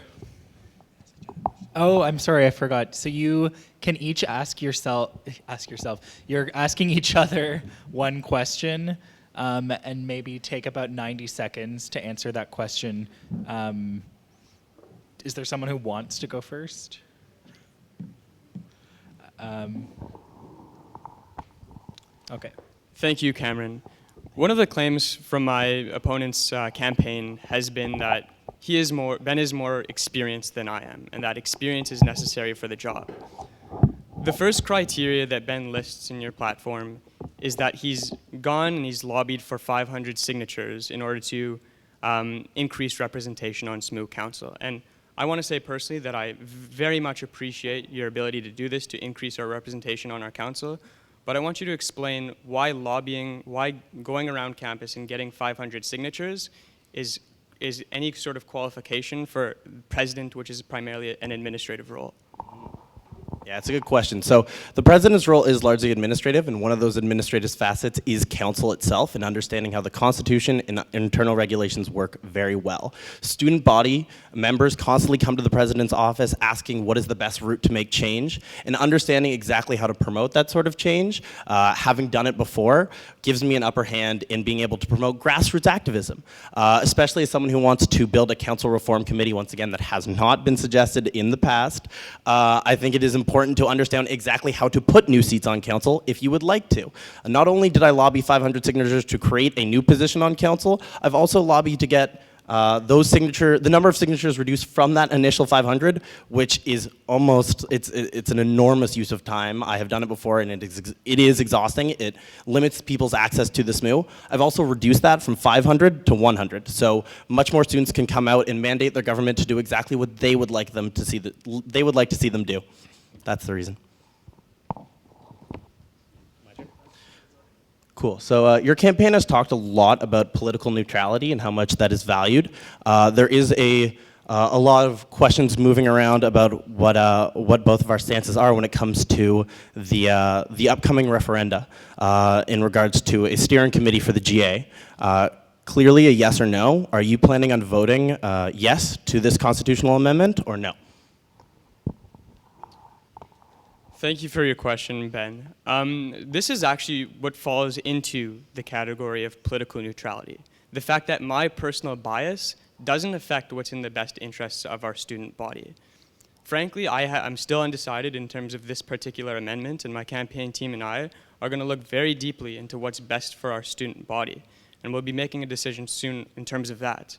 But the important thing is that in no case I'm going to do everything that I possibly can to ensure that my personal bias or the personal bias of the other executives on council do not supersede the interests of our entire student body. I would like you to answer that question too, if you don't mind. Sure, yeah.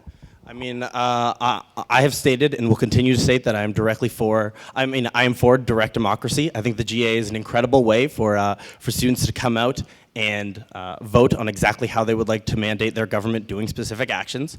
I think this motion in itself has very undefined terms such as external and divisive. I don't feel like those are properly outlined. As well, I think it's missing specific things such as it doesn't talk about which committee members are mandated to be on that steering committee. And I realize there's been a lot of talk about the fact that because they will be counselors, they will be someone who is elected in, and that will be representative of the student body. However, we are not electing people to be on council. We're to be on a steering committee for the GA. We're electing people to be on council. So having that motion completely fleshed out before going through with it is something that I think is very, very important. However, if elected and if this is passed, I will follow the mandate and act impartially to serve the student body in exactly what they want.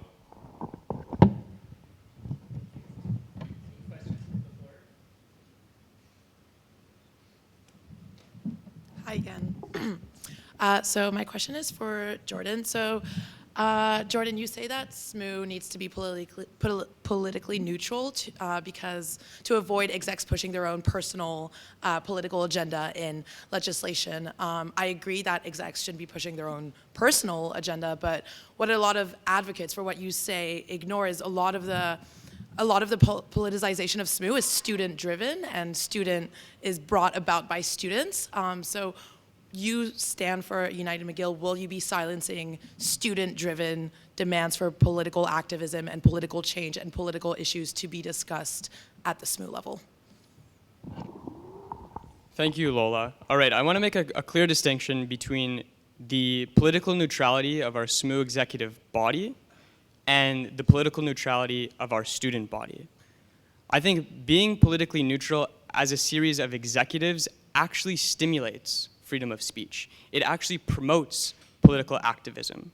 Because, for example, when we have one of the executives this year, actually a series of executives on this year's administration, taking a hard stance on BDS, for example, well, then the people who disagree with those executives' positions on BDS feel less comfortable of speaking their mind, because then they're going against the establishment.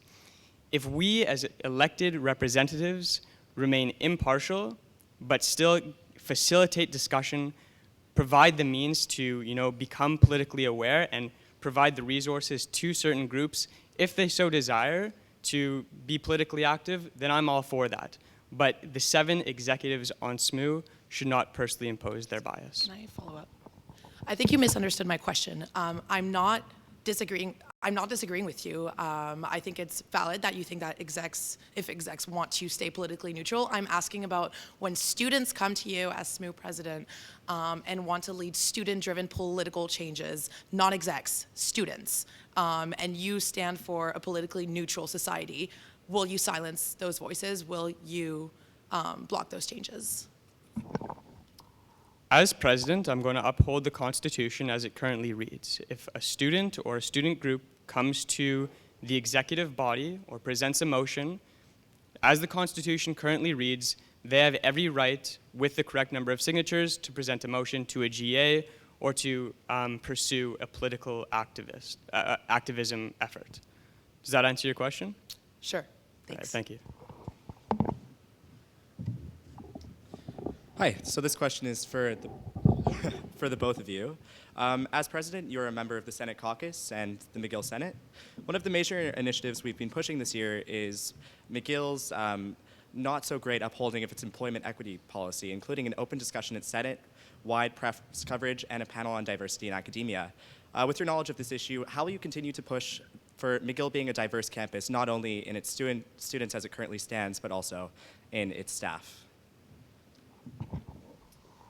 Thank you. Yeah, I believe equity is very important. I think it's fairly unfortunate that this year's series of candidates is primarily white and primarily male. We only have one female running, one person of color running. I think that's something that is non-ideal, and that we should, make sure equity efforts are being continued to be improved and enforced moving forward. But in the same breath that we talk about equity, we also need to talk about faculty representation. SMU, as many students feel, is predominantly comprised of a couple faculties. We see lots of neglect from students in the Faculty of Science, in the Faculty of Engineering, in the Faculty of Management, not to mention the smaller faculties that exist. So in the same breath that we talk about, representation of marginalized groups, we also need to represent our whole entire student body in terms of faculties.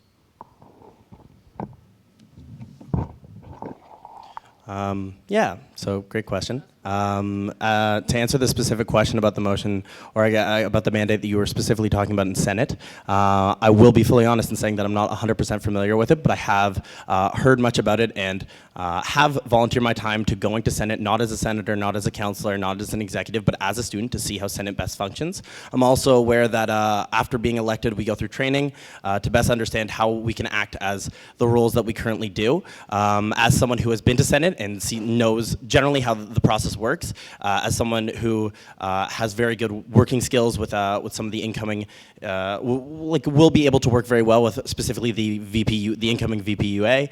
I look forward to being an active support system as well as an active voice at Senate in order to push for that to come to fruition. So just in regards to my question, I can clarify for you, employment equity often refers to ensuring that designated groups like women, visible minorities, and ethnic minorities are represented as sort of the employees of McGill. I was not referring to faculty representation. So with that in mind, understanding that neither of you may have the full knowledge, do you have any ideas of how we can increase the diversity of the academics on our campus so that they better represent the students themselves? Thank you again. As I agree, equity is very important in terms of our representation on SMU Executive Council, and as you've said, in terms of who McGill employs. I think the first step falls into what my third pillar is, which is increasing transparency. Many students don't know that there's actually an equity fund which currently exists, and many students don't know that they're paying about $1 per year, which is a sum of $20,000 in total. And so the point I'm trying to make is that if students don't even know that this equity fund exists, if they go on the SMU website and they're provided with very, very little details in terms of how it operates or how the equity fund actually has a positive benefit on our society, on our campus, then that's the first problem. So our first step in achieving this goal is to make sure we increase our transparency, increase how visible SMU is in terms of its internal operations to our student body, because that's how we increase engagement. Cool, yeah, thanks for the follow-up. Once again, to answer the question that was specifically asked about equity being pushed through the faculty and specifically being pushed forth through Senate. I am aware about some certain issues, such as how female staff with tenure have gone down actually in the recent number of years rather than up. We're facing like a lot of inequitable hiring practices and inequitable tenure practices.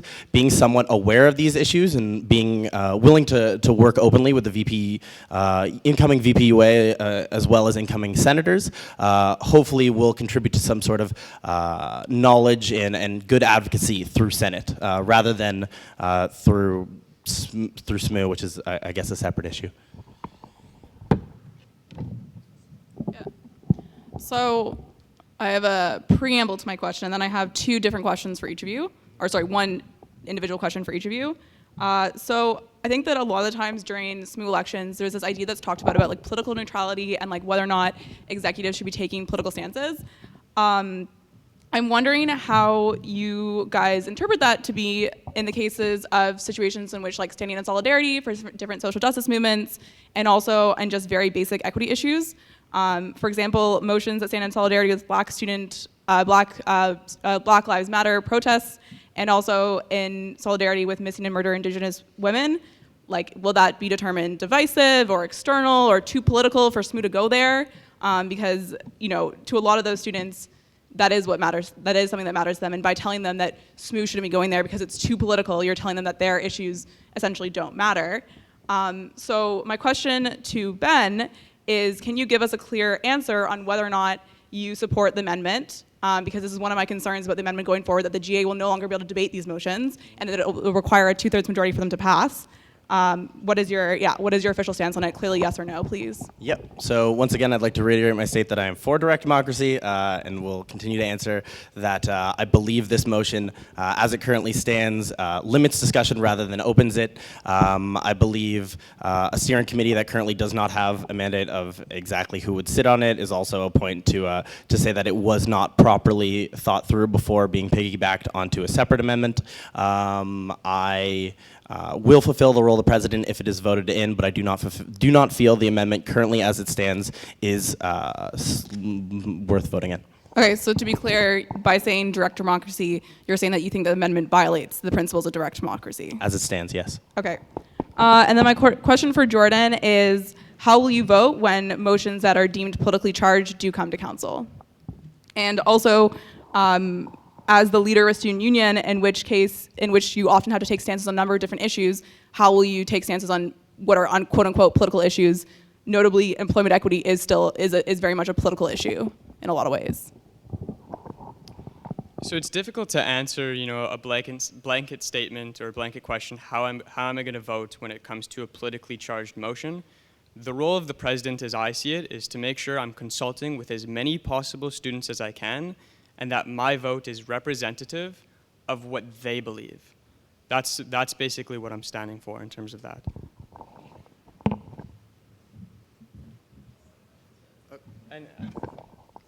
And in terms of the second, I think you had a second part of your question as well, which was, you know, if students are advocating for equity, which, as you see it, is politically charged, what would my response or what would my action in terms of that be?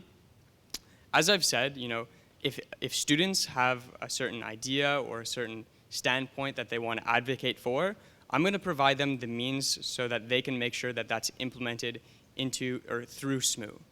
But what our focus as a student union should be is all interests which broadly benefit our entire students. So that means we're making sure we're prioritizing club funding, we're prioritizing mental health, for example, we're prioritizing financial aid, we're prioritizing library access. These are things that no matter what your political beliefs are, you can agree benefit students on campus. Those will be my focus, those will be my priority in office.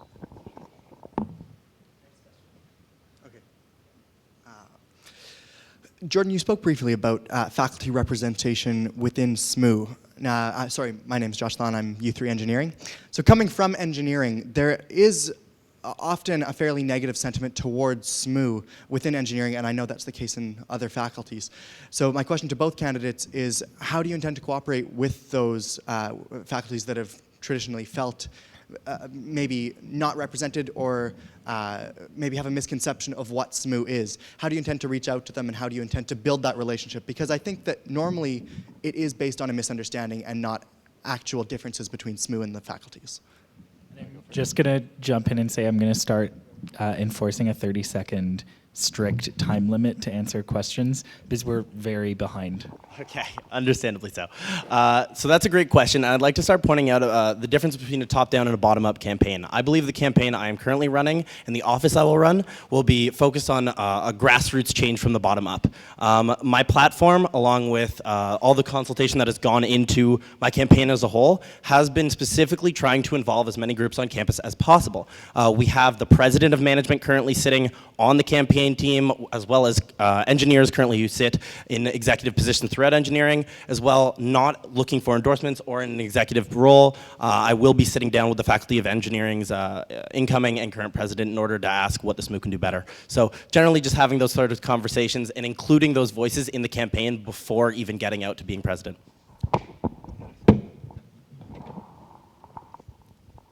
I have spent actually a lot of today speaking to as many engineering students as I can. And I have a lot of respect for engineering students, and I totally understand why they feel disconnected from SMU. And as you suggested, no, it's not student apathy. It is because SMU's political beliefs are directly misaligned with students in engineering. The actions of our SMU executives have directly compromised internships, research opportunities, and job opportunities that these engineering students from our school can have once they graduate. Because our SMU executive is lobbying the McGill administration to kind of cut ties with major industries in Alberta, for example, and across North America. Can I follow up? No? Okay. No, it's fine. I'll talk later. After if you have follow-up questions. A little bit short for this. Hi guys, so we've talked a lot about basically politically neutral executive and politically active executive, not trying to put words in your mouth, just kind of the comparisons between the two. And my big question kind of centers around the big BDS movement and the fact that it did go through, it was supported by SMU, and it was eventually shot down by the university ultimately, and what we saw in fact was a lot of backlash from a basically like a religiously charged situation where lots of students, because the SMU put it through, felt like persecuted and in fact afraid to express their religion freely on campus. I'm not particularly religious, but as someone who strongly believes in equity, I believe that this is a problem. As future presidents, what is it that you're going to do in the future situation where a politically active group comes to you guys with a motion that is in fact against university station, as was said by our president who shot it down? What would you guys do as SMU president in the future to ensure that our students never feel afraid of these movements? Thank you for your question, Sarah. So yeah, in terms of the BDS motion, it certainly caused a lot of controversy in terms of, the situation on campus. And it is one of the reasons, it is one of the considerations that I had when developing my own campaign. And I can say this firsthand, I definitely understand both sides. I understand Palestinian and Arab students who don't want our money going into a country that actively, there is oppression of their people in. But I also understand, lots of Jewish students and lots of students who voted no on this movement. What I can say is that the role of SMU should be to bridge the gap, to unite McGill, regardless of how they voted on a motion. Our role is to bring students together after it's been dealt with. Yeah, so I think a crucial difference here is the idea of homogenizing student voices into one collective idea versus working with very many different groups. Post this motion coming into existence is not what inherently divided campus. These opinions already existed before the motion came forward. This motion just opened up some sort of debate. It is, you are right that there was some unhealthy debate that went on within this motion's in existence. The question specifically asked, though, just to clarify, was how would I make it more, just as a clarification, how would I make it more of a comfortable situation for students to come in and say they'd like to put this motion forward? How would you ensure that students who have a strong political motion that goes into effect, how do you ensure that the opposing side doesn't feel marginalized or oppressed? That the SMU, in fact, agrees with the group that is against them and anti them in this case?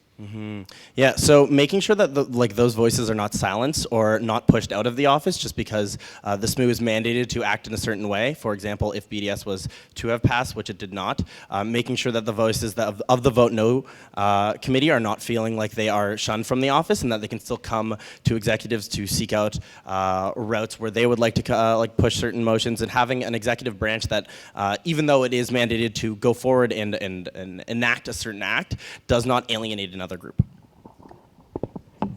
Thank you. Hi, okay. As you probably know, our executive structure is interesting in that the VPs don't report to the president, but instead the executive committee forms like a non-hierarchical body with the president being sort of a leader. As with most presidential candidates that I've seen, both of you have elements of your platform that overlap with the platform of other executives. This can pose a challenge when you have conflicting visions for their portfolios. I can personally attest to the fact that this can create a difficult dynamic, so how do you plan to navigate that challenge? Yeah, it's a super good point. So the president's portfolio, I mean, all the portfolios to some extent, as Zach was saying, are like fairly fluid, and specifically so the president's portfolio is left fairly empty. And as a result, over the years, presidential elections tend to see presidents take on some sort of personal projects, along with their term, like they continue through with these, take on some sort of personal projects that happen to overlap. This can, in fact, make some uncomfortable office dynamics. So making sure that the personal projects that you are looking to go forward with are not things that other executives would find uncomfortable moving forward with. Looking for compromise, so maybe if they're not entirely comfortable with your idea, but looking for the middle ground where you can still get something done, but maybe you can work out a different new agreement is something that's very, very, very important. And having those sorts of negotiation skills, those sorts of support skills are very important.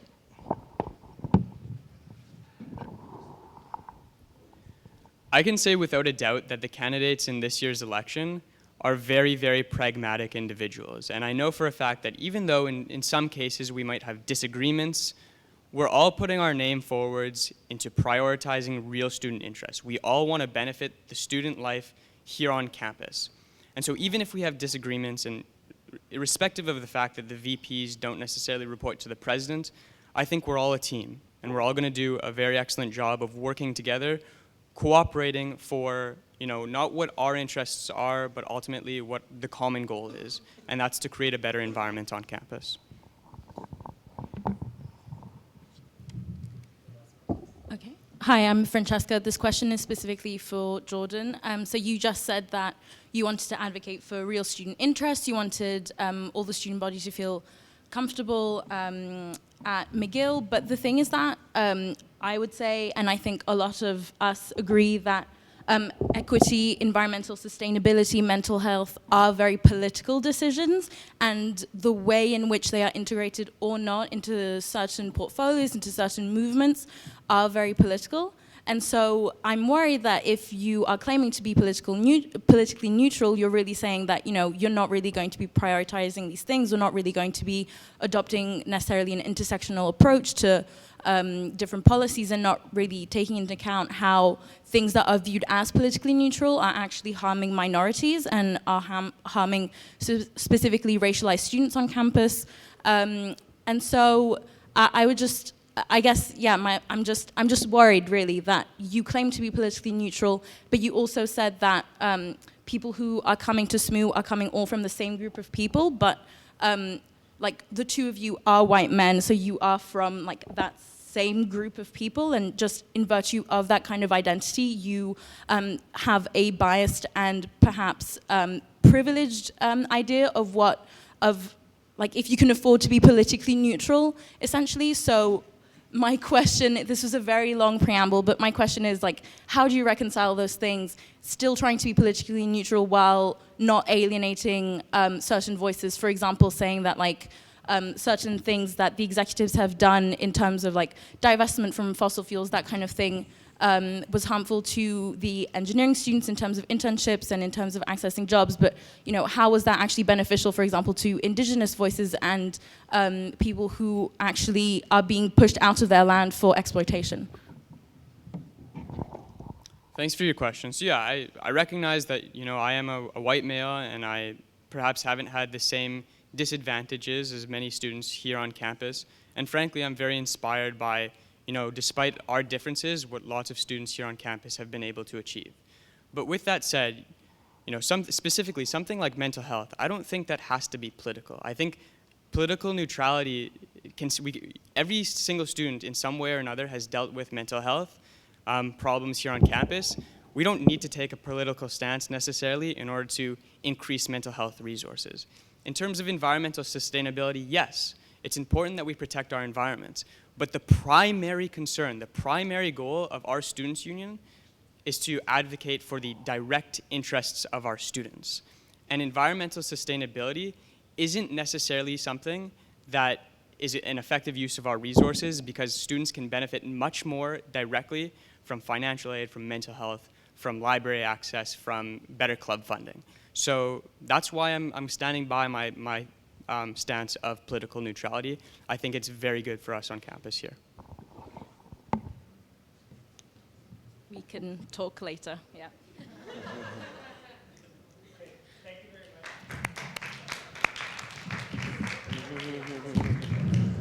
Oh, I don't know. Yeah, do we have closing statements, or is that no? Okay, cool. No closing statements today. Okay, and last but not least is the VP Student Life candidates, Dushan Tripp and Elaine Patterson.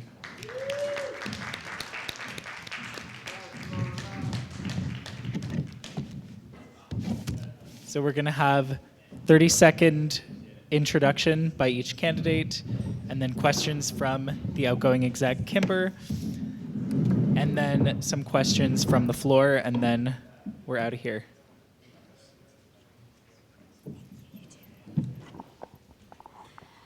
May I begin?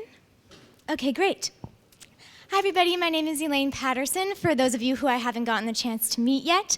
I'm running for SSMU VP Student Life because I have the experience, I have ideas, and I'm passionate about working with other students on campus to achieve the same goals together. I currently serve as AUS VP Communications, and last year I held the Living Learning Communities Facilitator position on the McGill Res Life team. As VP Student Life, I would like to see Kimber's initiatives through to their fruition. I would like to ensure services undergo more consistent reviews to further define their mandates, and I would like to facilitate the harmonization of mental health services, among a lot of other things. I hope that you've taken the time to look through my platform a little bit, and I hope that I will be able to answer your questions this evening. Thank you. Hi, my name is Dushan Tripp. I'm also running for the position of VP Student Life. So over the last 3 years, I've really become involved with student campus life, especially SSMU campus life. In first year, I joined a club, and just basically because of my love for student groups on campus, just became more involved over the years. So I've been, in the past, have been a VP Finance. This year, I currently serve as a club's representative on SSMU Council, fighting for club rights, as well as working with services and funding and club committee.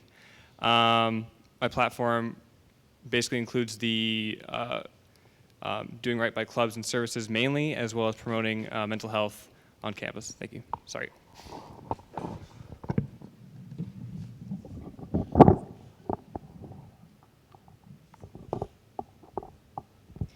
Okay, so Cameron, I know you're trying to wrap this up, so I'm going to apologize in advance. I am both wordier than the other executives and have more questions. So I have 2 general questions for each of you to answer, and also 2 questions for each of you based on your specific platform points. So to get started with a general question that I'd like to hear from both of you on. One critique of the portfolio that's often cited is the current structure we have for SSMU services, which is under review right now with the service review process. So SSMU services, these are groups like Drive Safe, Play Club, Midnight Kitchen, operate very autonomously, and many students have noted that this makes them feel more like clubs that SSMU's just involved with at arm's length, as opposed to a genuine part of SMU's operations, which is how they were intended to be. So while SMU services currently operate like independent interest groups, which makes it difficult to do quality control, many other universities operate with a service structure that's a lot more integrated into the student society, which gives them more oversight and more involvement from executives, as well as more resources dedicated to those groups. So between this more autonomous student group model and the more integrated model, which structure do you think is best for SMU services? Great. So I definitely am in favor of a more integrated model when it comes to with SMU services. Over the last year, obviously, as Kimber just said, we've been working on, we as in the SMU, has been working on evaluating all the different SMU services, either passing them with reservations, or failing them. I definitely think this is a really good start into a good transition into a more integrated service aspect of the SMU, and I'm definitely looking forward to continuing the service review committee next year. I think that this is something that we definitely agree on. I also like the idea of a more integrated relationship between the services and between SMU. That's one of the reasons that in my platform I actually have proposed that we review half of the SMU services per semester versus reviewing 1/4 of the SMU services per semester, so that we have a better idea of what the services are doing throughout the academic year, especially given that this position is only, I would only hold this position for one academic year. So it would be nice to be able to consult all of the services in that sense. Additionally, something that I also put in my portfolio is that I would really like to work with each of the services to further define their mandates so that they know how to better serve students. And I believe that working with clubs and services together, working on how to, kind of integrate those structures and see how clubs are serving their students and how services can serve other students in the same way would definitely be beneficial and something that I would work for in this portfolio. Okay, thank you. This next question is for Dewey. So your platform speaks to the club application process, noting that club applications, which are assessed on a publicly available and standardized rubric that's provided to the club following their assessment, should be more transparent. So the use of the rubric aims to strike a balance between ensuring that information is available to the people who are applying for club status without providing so much information that applicants just copy the sample information, which would make the criteria redundant. So given that you would like to make this process more transparent, can you speak to what specific changes you would like to make to the rubric used for club applications to increase transparency, and how you plan to strike this balance between providing information to applicants without providing so much information that there's no point in using a rubric at all? Okay, great.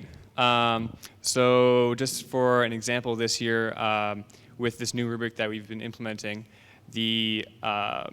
for the funding aspect, or not, sorry, the financial aspect of the rubric, basically we have like an unwritten rule that we wanted to see a budget from any applying clubs.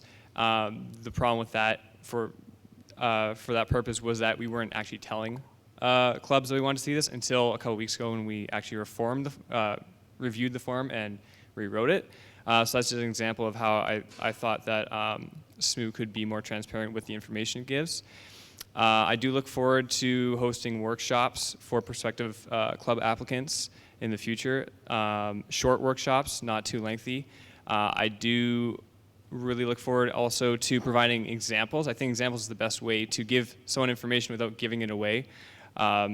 So to be more specific, when asking about benefits as part of the rubric, asking how, or uniqueness, for example, I'll say uniqueness, differentiating yourself from other clubs that are already SMU clubs to the committee to make you seem more unique and give you a better score on the rubric. Thank you. So this next question is for Elaine. So Elaine, one of the points in your platform is more active communication with club executives, and a problem that's consistently faced by the Vice President Clubs and Services and the club representatives every year is that club executives tend not to get in touch with feedback or to participate in policy processes, but are very vocal after the fact when they have things to say about it, which more often than not are complaints. And a strategy of more active communication with club executives has been in pretty much every Vice President Clubs and Services platform over recent years. And a number of the ideas that you identified have also been tried in recent years. So for example, the Club Executive Roundtable was tried this year. There was no interest from club executives in participating in that, so that was something that fell off the table.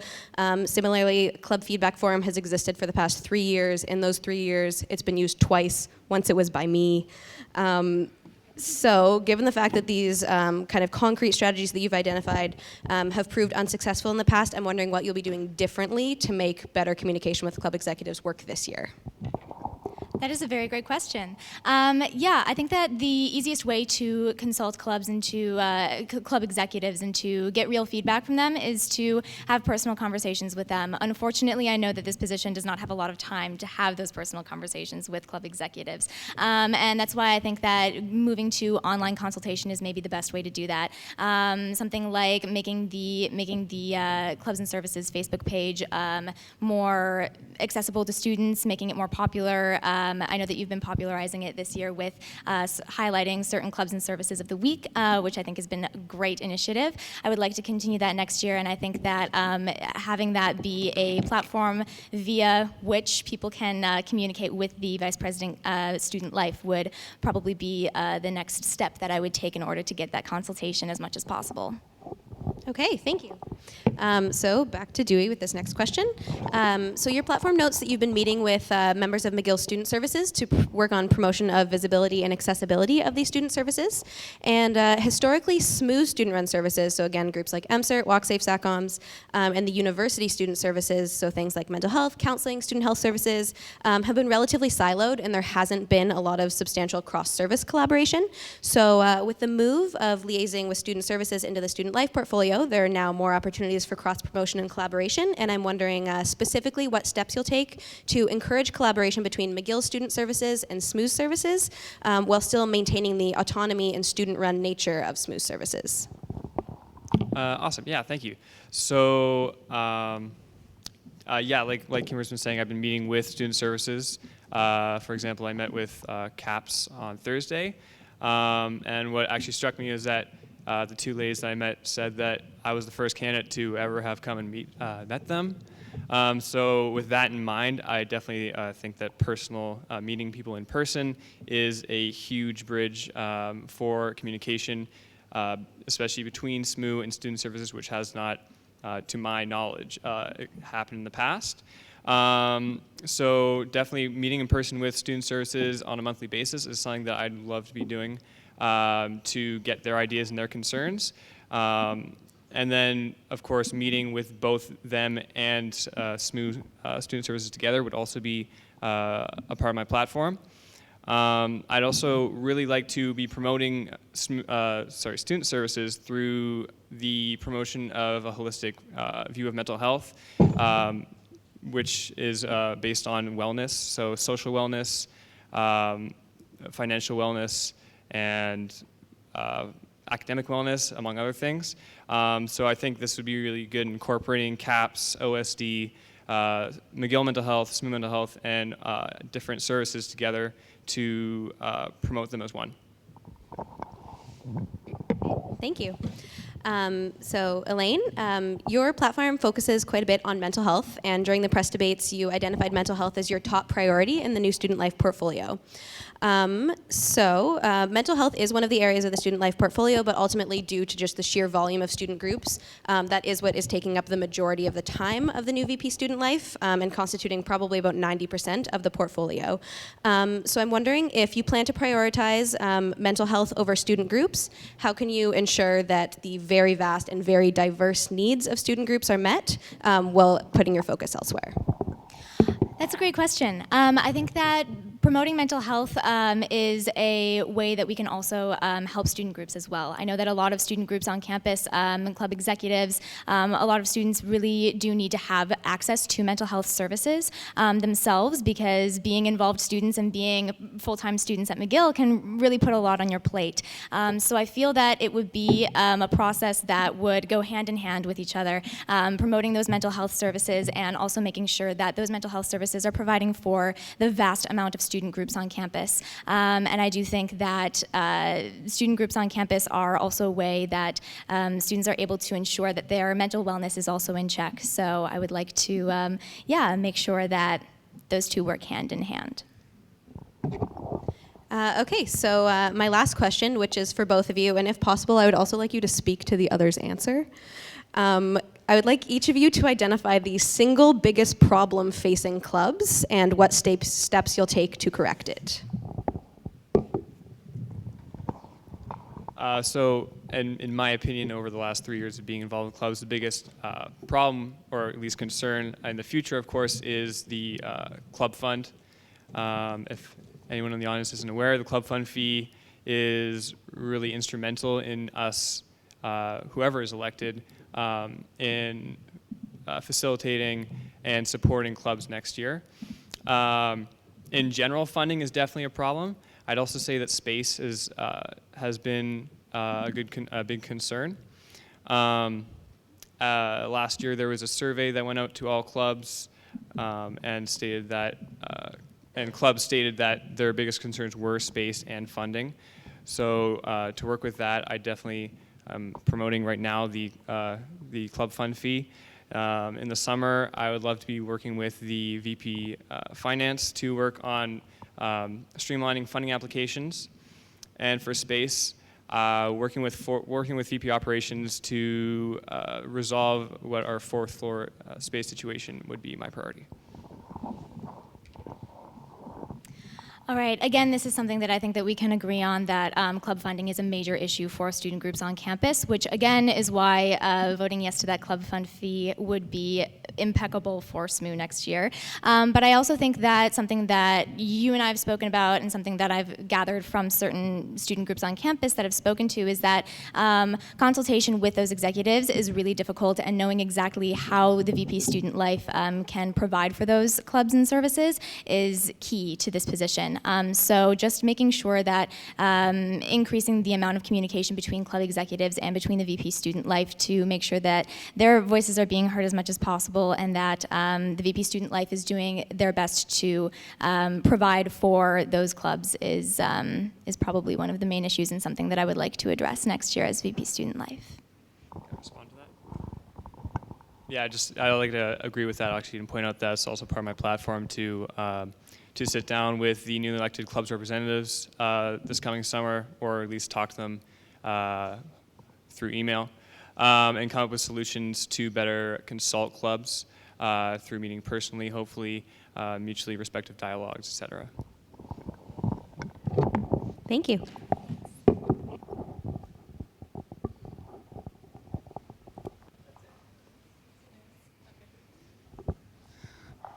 Great. So I'm really excited to hear your plans for mental health as the current exec in charge of it.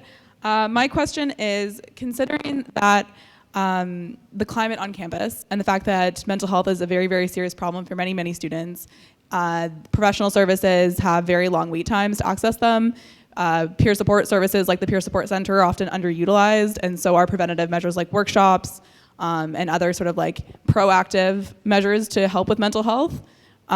So considering those things, that often leads to a lot of students going in crisis, and then when they are in crisis, they can't access the support they need because the wait time is so long. So what do you believe is the single most important thing that needs to be done in order to make substantial change for mental health on campus? That's an awesome question. Last Friday, I had the chance to go to a mental health panel that was held in the ballroom to be able to listen to some of the various mental health services, talk about some of their plans for next year. But something specifically that I think that I would do is make sure that the peer mental health support services that SMU has and that McGill has are promoted as much as possible to students. Through research that I've done, it's proven that students who have peer-to-peer support on campus are proven to be in a better state of mental health and wellness just based on talking to their peers on campus, which I think is pretty remarkable. And the fact that we already have those services in place is something that is already a step in the right direction, and I would like to help facilitate that by including those on the clubs and services, or I suppose next year it'll be the Student Life Facebook page, making sure that they're advertised via the clubs and services listserv, which goes out to all of the clubs executives and faculty executives on campus and more, and just making sure that those peer networks are supported as much as possible by the VP Student Life position, so that we can ensure that mental wellness as a base for complete mental health is provided for. Yeah, I'd definitely say that awareness is the biggest concern faced by mental health as a student service and as a SMU service currently and in the past. Like I said earlier, the promotion of all student services as a spectrum as part of mental health and mental wellness is definitely something I'd look forward to in the future. I've been talking, like I said, to different student services. We have definitely bounced around some ideas. For example, a Facebook student service hub, as well as different advertising strategies.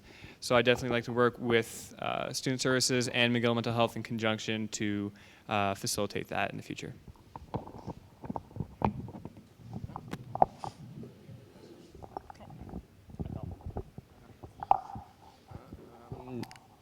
As a student who works for a SMU service, I've had a very independent, mostly positive experience, as Kimber mentioned. That being said, I feel many of the services that focus on the fine arts, performance, and other services of that nature are relatively poorly promoted by the SMU. How would you address this, and how do you feel the needs of a service in this area differ from a club?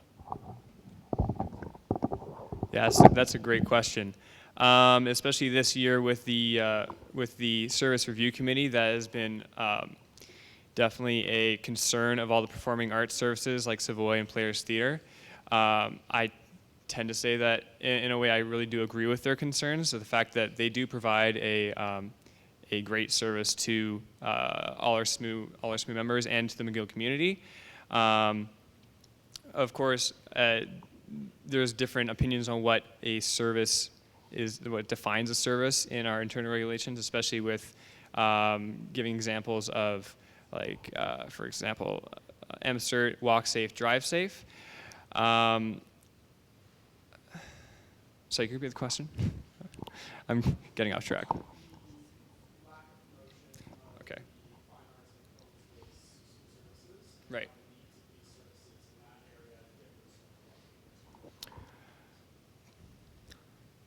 Yeah, I definitely think that SMU should be promoting its fine arts performance services, especially considering that it is unique and it is not part of any, or cannot be found really in any faculty. I mean, the English department does have theater, but it's not in the same performing arts aspect as Players Theatre or Savoy as an operetta.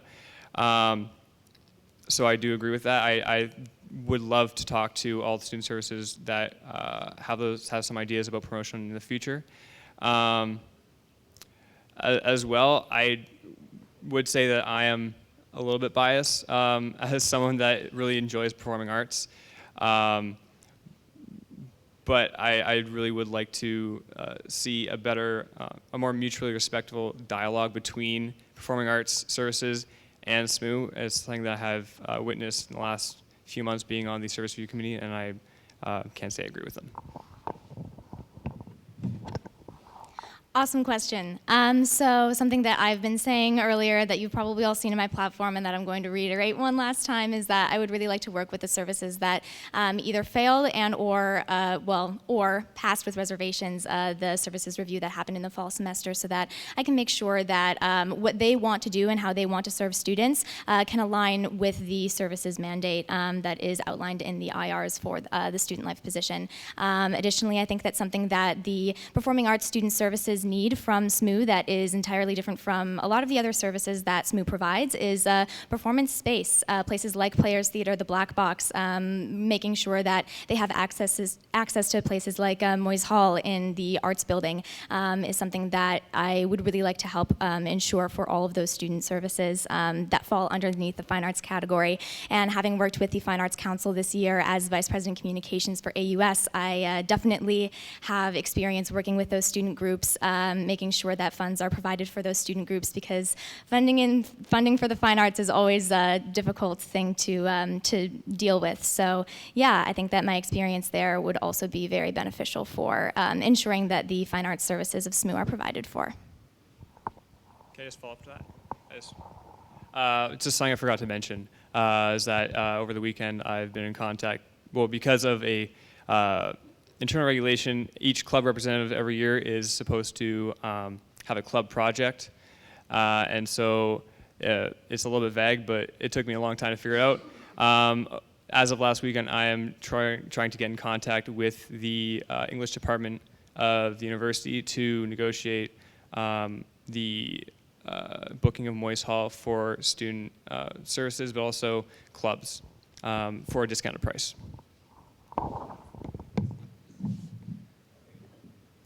My question's for Elaine. How do you feel about being the only woman candidate this year? And if elected, how do you feel like that would affect what you would bring to the table, if anything?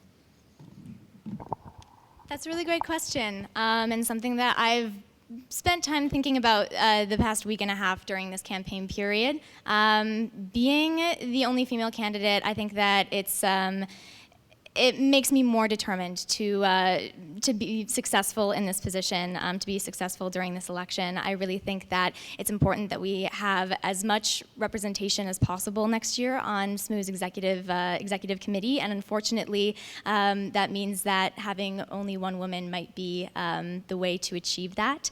I also think that it's no secret that in the past, SMU elections have been pretty tumultuous.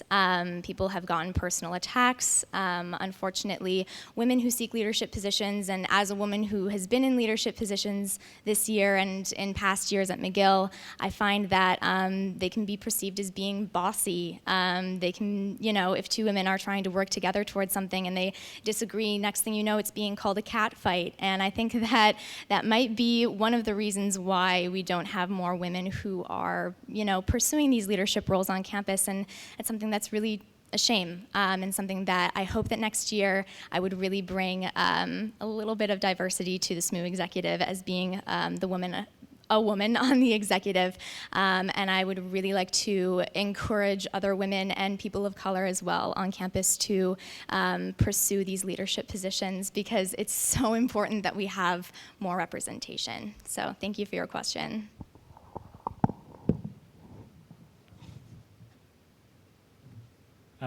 If there's no further questions, then let's give a big hand to Elaine and Dushan.